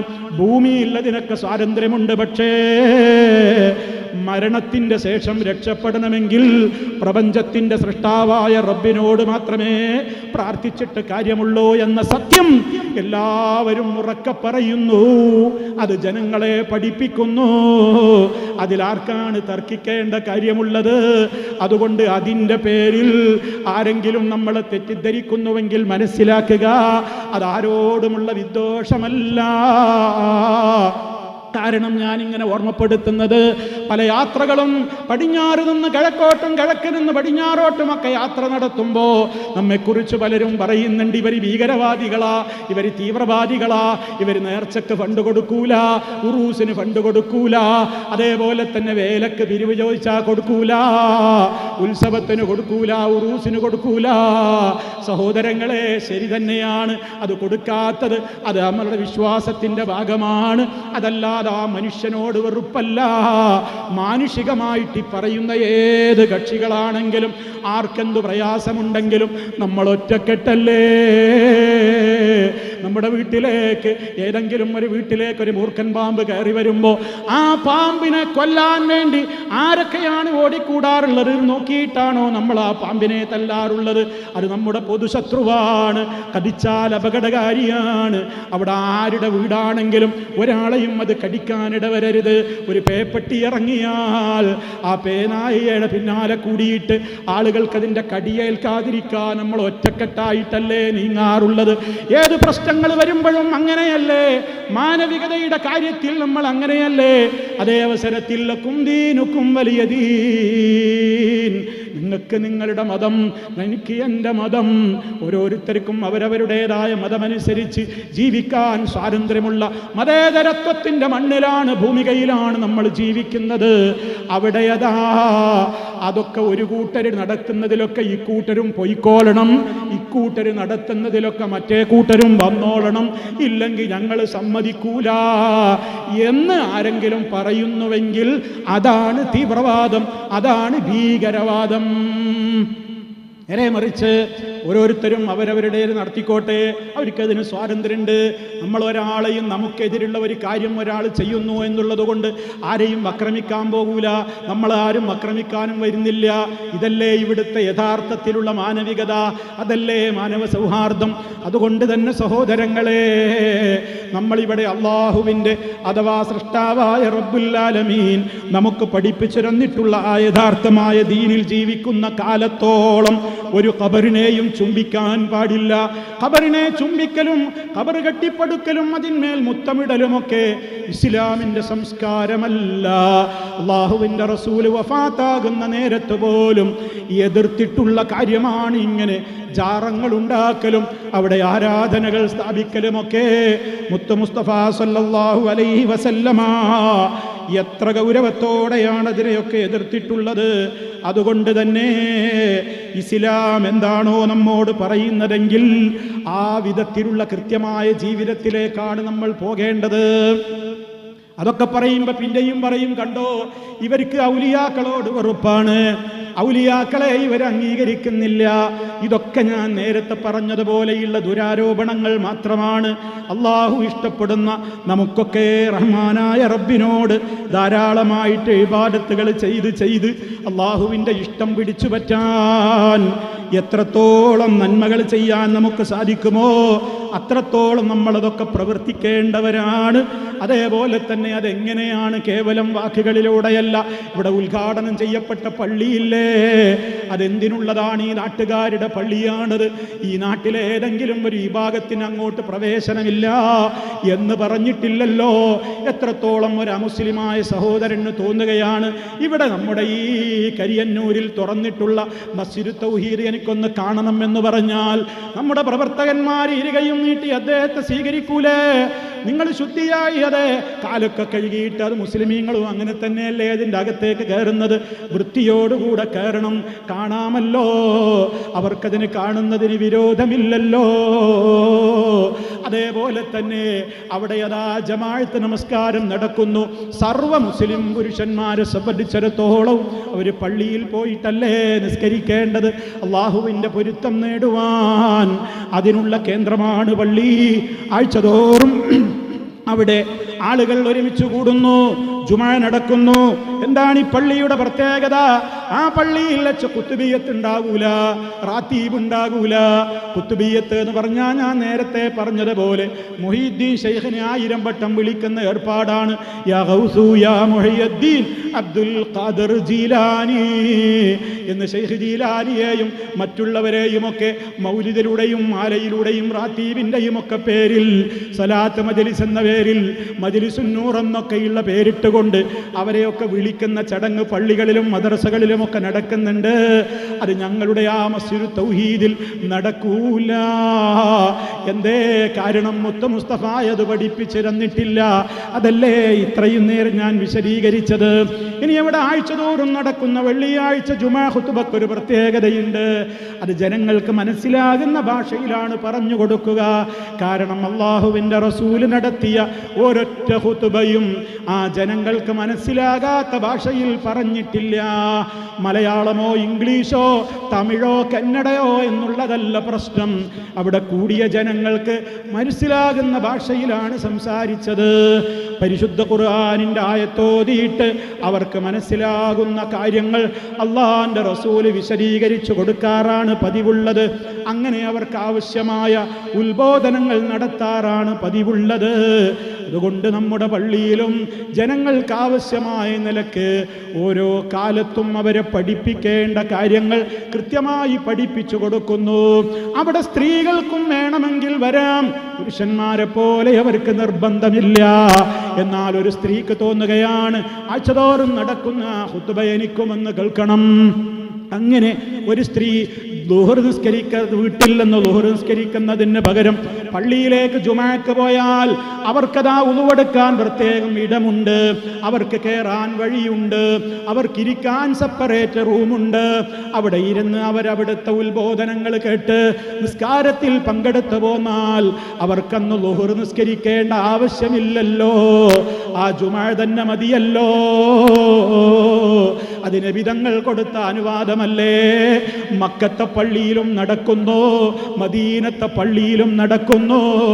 പുണ്യമുള്ള പള്ളികളിലെ മൂന്നാമത്തെ പള്ളിയായ ഫലസ്തീനിലെ ബൈത്തുൽ മുഖദ്ദസിലും ഇത് നടക്കുന്നു. അതുകൊണ്ടാണ് സഹോദരങ്ങളെ, നിങ്ങൾക്ക് വേണമെങ്കിൽ പോകാൻ. ഞങ്ങൾ പള്ളിയുടെ വാതിലുകൾ സ്ത്രീകളുടെ മുമ്പിൽ കൊട്ടിയടക്കുന്ന ആളുകളല്ല. ഇന്ന് പല ആളുകളും പെണ്ണുങ്ങൾക്ക് പള്ളിയിൽ കയറ്റുന്നത് എപ്പോഴാ? പള്ളിപ്പണി പൂർത്തിയായിട്ട് ഉദ്ഘാടനം കഴിഞ്ഞാൽ പെണ്ണുങ്ങളെ പള്ളിയിലേക്ക് കൊണ്ടുപോകും. അതെന്തിനാ? നിങ്ങളൊക്കെ പള്ളി കാണാൻ വരണം, കൂട്ടത്തിൽ വരുമ്പോ കവറും കൊണ്ടുവരണം. ഇങ്ങനെ പൈസ വാങ്ങാൻ വേണ്ടിയിട്ടുള്ളൊരു പള്ളി കാണാൻ കൊണ്ടുപോക്ക്. നമ്മളതല്ല. നിങ്ങൾ വന്നോ, നിങ്ങൾക്ക് നിസ്കരിക്കേണ്ട സമയത്ത് വരണോ? വേണമെങ്കിൽ വന്നോളി, സൗകര്യമുണ്ട് ഇവിടെ, നിങ്ങൾക്കുള്ള സൗകര്യമുണ്ട്. ജുമഅക്ക് വരണോ? വന്നോളൂ. നിർബന്ധിച്ചാരി ആട്ടി പറഞ്ഞാക്കൂല. വീട്ടിൽ നിന്ന് പോണം പള്ളിയിൽ. അത് ആണുങ്ങൾക്കുള്ള നിയമ. പെണ്ണുങ്ങൾക്ക് അങ്ങനെ നിർബന്ധമല്ല. പോയാൽ അവർക്കും കൂലിയുണ്ട് അല്ലേ നമ്മൾ പറയുന്നുള്ളൂ. ഒന്നാലോചിച്ച് നോക്കൂ നിങ്ങൾ. പിന്നെ എപ്പോഴാ പെണ്ണുങ്ങളെ പള്ളിയിലേക്ക് കയറ്റൽ? മരിച്ചു കഴിഞ്ഞാൽ കുളിപ്പിച്ചൊക്കെ കഴിഞ്ഞ് കഫംപുടയിലൊക്കെ പൊതിഞ്ഞിട്ട് മയ്യത്തുകെട്ടിൽ പള്ളിൻ്റെ ഉള്ളിൽ കയറ്റും. ഇങ്ങനെ രണ്ടവസരത്തിലല്ലാതെ ഏതവസരത്തിലാണ് പെണ്ണുങ്ങൾക്ക് പള്ളിയിലെ കയറ്റാറുള്ളത്? ഇത് നീതിയാണോ? പെണ്ണിന്റെ പൈസ വേണം നിങ്ങൾക്ക് പള്ളി ഉണ്ടാക്കാൻ, പെണ്ണിന് അതിൻ്റെ ഉള്ളിലേക്ക് നിസ്കാരത്തിന് കയറ്റിക്കൂടാ. മുത്ത് മുസ്തഫായുടെ ഭാര്യമാര് നബി സല്ലല്ലാഹു അലൈഹി വസല്ലമ വഫാത്തായിട്ടും ശേഷം അള്ളാന്റെ റസൂലിന്റെ കാലത്തിരുന്നത് പോട്ടെ. കാരണം കാലത്തിരുന്നു എന്ന് പറയുമ്പോൾ നിങ്ങൾ പറയാതെ ഹിജാബിന്റെ ആയത്തിന്റെ മുമ്പാണ്, ഖുർആനിലെ ആയത്ത് പിന്നെയാ ഇറങ്ങിയത് എന്നൊക്കെ. മുത്ത് മുസ്തഫ വഫാത്തായിട്ട് പിന്നെ ഒരു ആയത്തിറങ്ങോ? ഉറപ്പല്ലേ? അള്ളാഹുവിന്റെ റസൂലിന്റെ വഫാത്തിന്റെ ശേഷം നമ്മുടെ ഉമ്മമാര്, അള്ളാഹിന്റെ റസൂലിന്റെ പ്രിയപ്പെട്ട ഭാര്യമാര് റമദാനിന്റെ അവസാനത്തെ 10 ദിവസം പള്ളിയിൽ തന്നെ എഴുത്തിക്കാഫിരുന്നു. എഴുത്തിക്കാഫ് എന്ന് പറഞ്ഞാൽ എന്താ? 10 ദിവസം അവിടെ തന്നെ കൂടലാണ്. ആ 10 ദിവസത്തില് ഒരുപാട് ഫർദ് നിസ്കാരങ്ങൾ വരും. ഒരു ജുമഅ മിനിമവും വരില്ലേ? ഒരു ജുമഅ എന്തായാലും വരൂലേ? അപ്പൊ നിസ്കാരത്തിന്റെ സമയത്തൊക്കെ നമ്മുടെ പ്രിയപ്പെട്ട ഭാര്യമാര്, ഉമ്മമാര് അവര് നിസ്കാരത്തിന്റെ സമയമാണ്, നമുക്കിവിടെ പറ്റൂല എന്ന് പറഞ്ഞ് ഇറങ്ങി ഓടിയോ? വെള്ളിയാഴ്ച വന്നപ്പോ ഇന്ന് ജുമയുടെ ദിവസമാണ്, ഞങ്ങൾക്ക് ഇവിടെ പറ്റൂല എന്ന് പറഞ്ഞ് ഇറങ്ങി ഓടിയോ? ഇല്ലല്ലോ. ഉമ്മമാരെ, ഉപ്പമാരെ, ഇതൊക്കെ ആർക്കും മനസ്സിലാകൂലേ?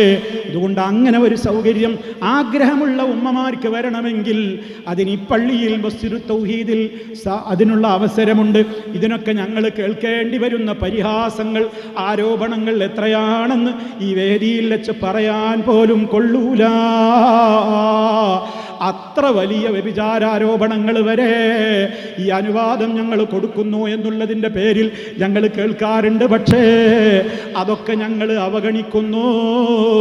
റബ്ബിനറിയാമല്ലോ, പരലോക കോടതിയിലേക്കല്ലേ എല്ലാവരും ഈ പറയുന്നവരും നമ്മളുമൊക്കെ ഒന്നിച്ചു കൂടുക. അവിടുത്തേക്ക് സങ്കടം പറയാറാണ് പതിവുള്ളത്. അതുകൊണ്ട് തന്നെ നിസ്കാരത്തിൻ്റെ ശേഷം ദിക്റില്ലാത്തവരാ, ദുആയില്ലാത്തവരാ എന്നൊക്കെ പറയുന്നു. പ്രിയമുള്ളവരെ, നിസ്കാരത്തിന്റെ ശേഷം എത്രയെത്ര ദിക്റുകളാ, എത്രയെത്ര ദുആകളാ. രാവിലെ എഴുന്നേറ്റത് മുതൽ ഉറങ്ങും വരെ ദിക്റില്ലേ, ദുആയില്ലേ, സ്വലാത്തുകളില്ലേ. അതേ അവസരത്തിൽ അതാ നബിയോട് വിളിച്ച് സങ്കടം പറയുന്ന ഇവരുടെ പല സ്വലാത്ത് മജ്ലിസുകളുമുണ്ട്. സ്വലാത്ത് മജ്ലിസ് എന്ന് പറഞ്ഞിട്ട് ആളുകളെ തട്ടിപ്പിലാക്കുന്ന പല മജ്ലിസുകളുമുണ്ട്, മജ്ലിസുന്നൂറുകളുണ്ട്. അങ്ങനെയുള്ള ഇടങ്ങളിലൊക്കെ പോകുമ്പോ അതൊന്നും മുത്ത് മുസ്തഫ പഠിപ്പിച്ച കാര്യമല്ലല്ലോ. എന്നിട്ടും നിങ്ങൾ എന്തേ പെണ്ണുങ്ങൾ കൂട്ടത്തോടെ കൊണ്ടുപോവുകയാണല്ലോ. ഒരു മജ്ലിസിലെയും നിങ്ങൾ പ്രസംഗിക്കാറില്ലല്ലോ. പെണ്ണേ, നീ പുറത്തിറങ്ങിയാൽ ഫിത്നയാണ്, ഇങ്ങോട്ട് വരല്ലേ, ഇങ്ങോട്ട് വരല്ലേ നിങ്ങൾ പറയുന്നില്ല. ഒരു ജാറത്തിൻ്റെയും ഉറൂസിൻ്റെയും വയലുകളിൽ പോലും ഒരു മുസ്ലിയാക്കന്മാരും പെണ്ണുങ്ങളെ നിങ്ങൾ ഇങ്ങോട്ട് വരല്ലേ എന്ന് പറയുന്നില്ല. നിങ്ങൾ വീടിൻ്റെ ഉള്ളിലിരുന്നാ മതി എന്ന് പറയുന്നില്ല. അതേ അവസരത്തിൽ പള്ളിയിലേക്ക് പോകുമ്പോൾ മാത്രം ഹറാമാണ്, അത് കുഴപ്പത്തിന് പോവുകയാണ്, പലവിൽ ലക്ഷ്യത്തിന് പോവുകയാണെന്ന ആരോപണം പറയുമ്പോൾ ഇപ്പറയുന്ന നിങ്ങളും ഞങ്ങളും എല്ലാവരും മരണാനന്തരം പരലോക കോടതിയിൽ വരുന്നൊരു ദിവസമുണ്ട്. അവിടെ ഇതിനൊക്കെ കണക്ക് പറയേണ്ടി വരൂലേ? അതുകൊണ്ട് ആ ദിവസത്തെ ഓർത്തുകൊണ്ട് ജീവിച്ചോ. നല്ല രൂപത്തിൽ വസ്ത്രം ധരിച്ചുകൊണ്ടല്ലാതെ ഒരു പെണ്ണും പുറത്തിറങ്ങരുതേ. നമുക്ക് നമ്മുടേതായ എല്ലാ സ്വാതന്ത്ര്യങ്ങളും നമ്മുടെ വീട്ടിൻ്റെ അകത്ത് നിർവഹിക്കാലോ. നമ്മുടെ അലങ്കാരവും ഭംഗിയും കാണിക്കേണ്ടത് അന്യാണുങ്ങളെയല്ലല്ലോ. നമ്മളോട് മറക്കാൻ പറഞ്ഞ ഇടങ്ങളൊക്കെ ലൂസായ വസ്ത്രം കൊണ്ട് മറച്ചിട്ടല്ലേ പുറത്തേക്ക് ഇറങ്ങേണ്ടത്. നമ്മൾ ഫോൺ ഉപയോഗിക്കുമ്പോൾ അന്യാണുങ്ങളോട് കൊഞ്ചിക്കൊഴഞ്ഞ് വർത്താനം പറയണ്ട, ചാറ്റിങ് നടത്തണ്ട.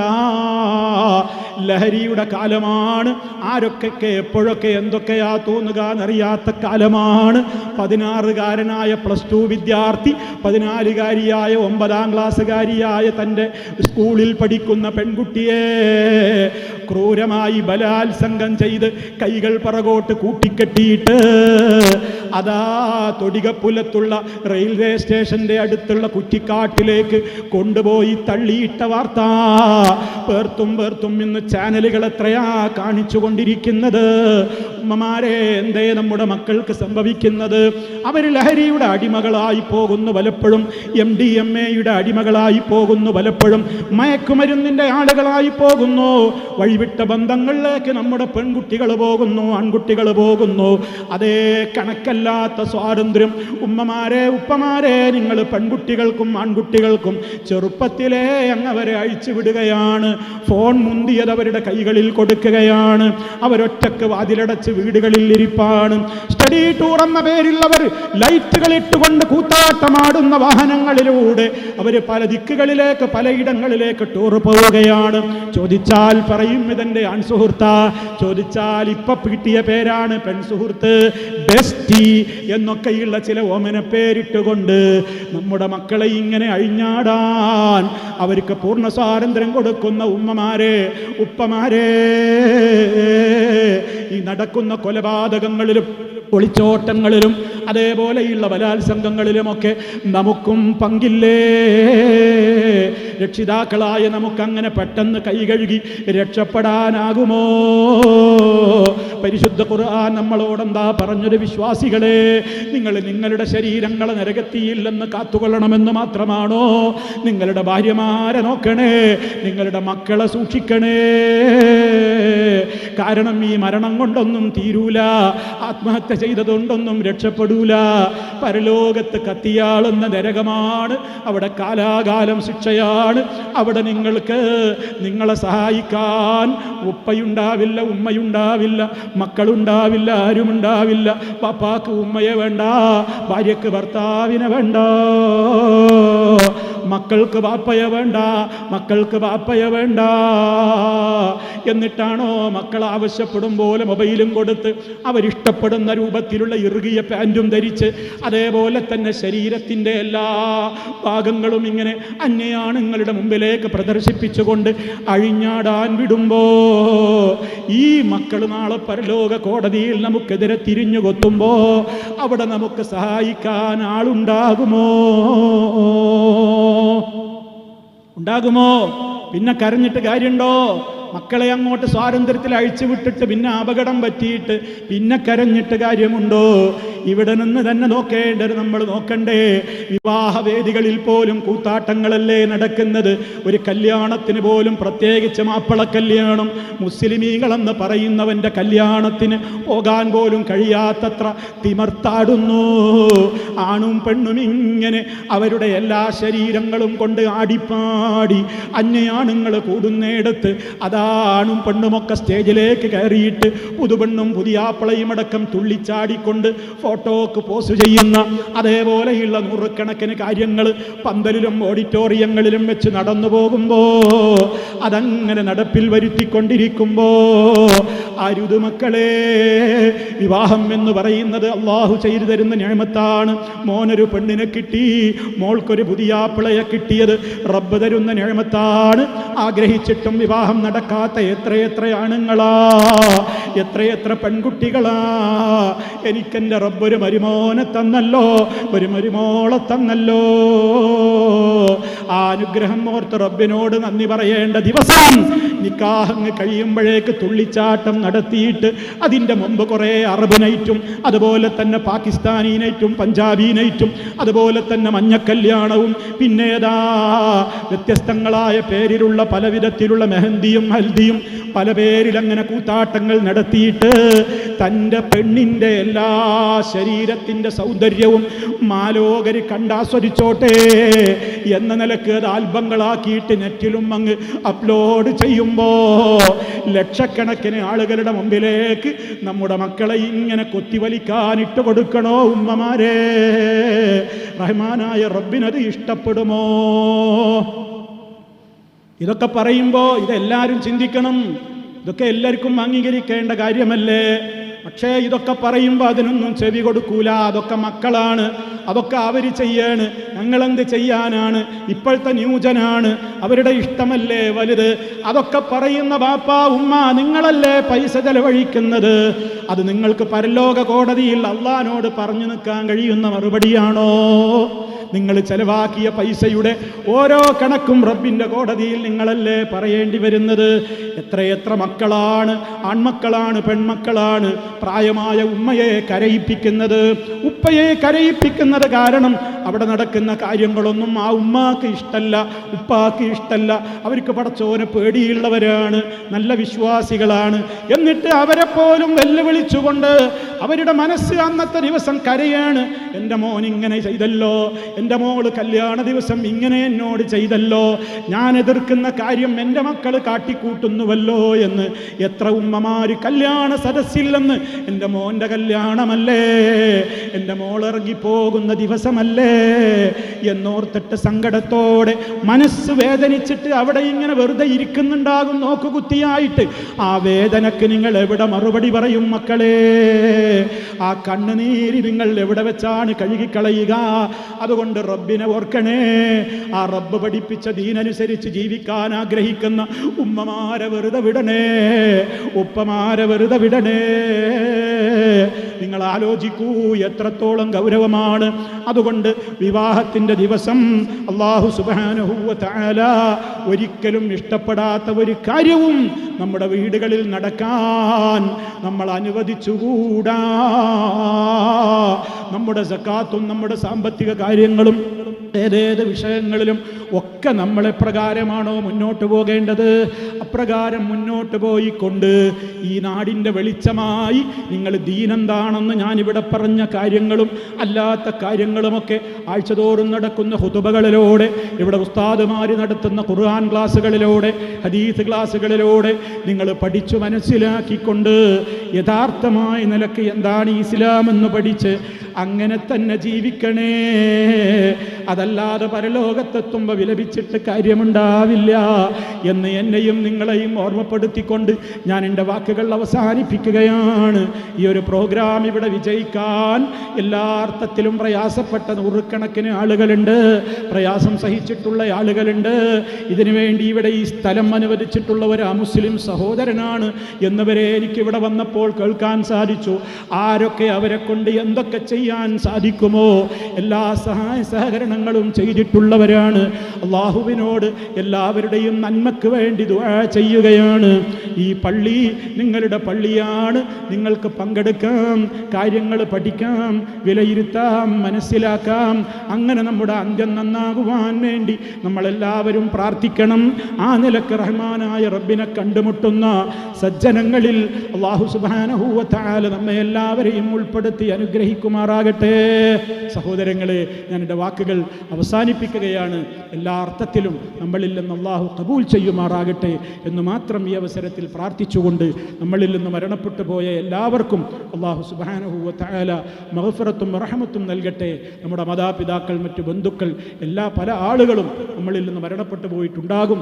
അല്ലാഹു അവരുടെയൊക്കെ ഖബറുകൾ സ്വർഗ്ഗത്തോപ്പാക്കി കൊടുക്കുമാറാകട്ടെ. നമ്മയും അവരെയും അള്ളാഹു അവൻ്റെ ജന്നത്തിൽ ഒരുമിച്ച് കൂട്ടുമാറാകട്ടെ. രോഗികൾക്ക് അള്ളാഹു ശിഫ നൽകുമാറാകട്ടെ. മാരകമായ രോഗങ്ങളിൽ നിന്ന് അള്ളാഹു നമ്മെ കാത്ത് രക്ഷിക്കുമാറാകട്ടെ. റബ്ബന ആതിനാ ഫിദ്ദുനിയാ ഹസന വഫിൽ ആഖിറതി ഹസനതൻ വഖിനാ അദാബന്നാർ. വൽഹംദുലില്ലാഹി റബ്ബിൽ ആലമീൻ. വസ്സലാമു അലൈക്കും വറഹ്മത്തുള്ളാഹി വബറകാതുഹു.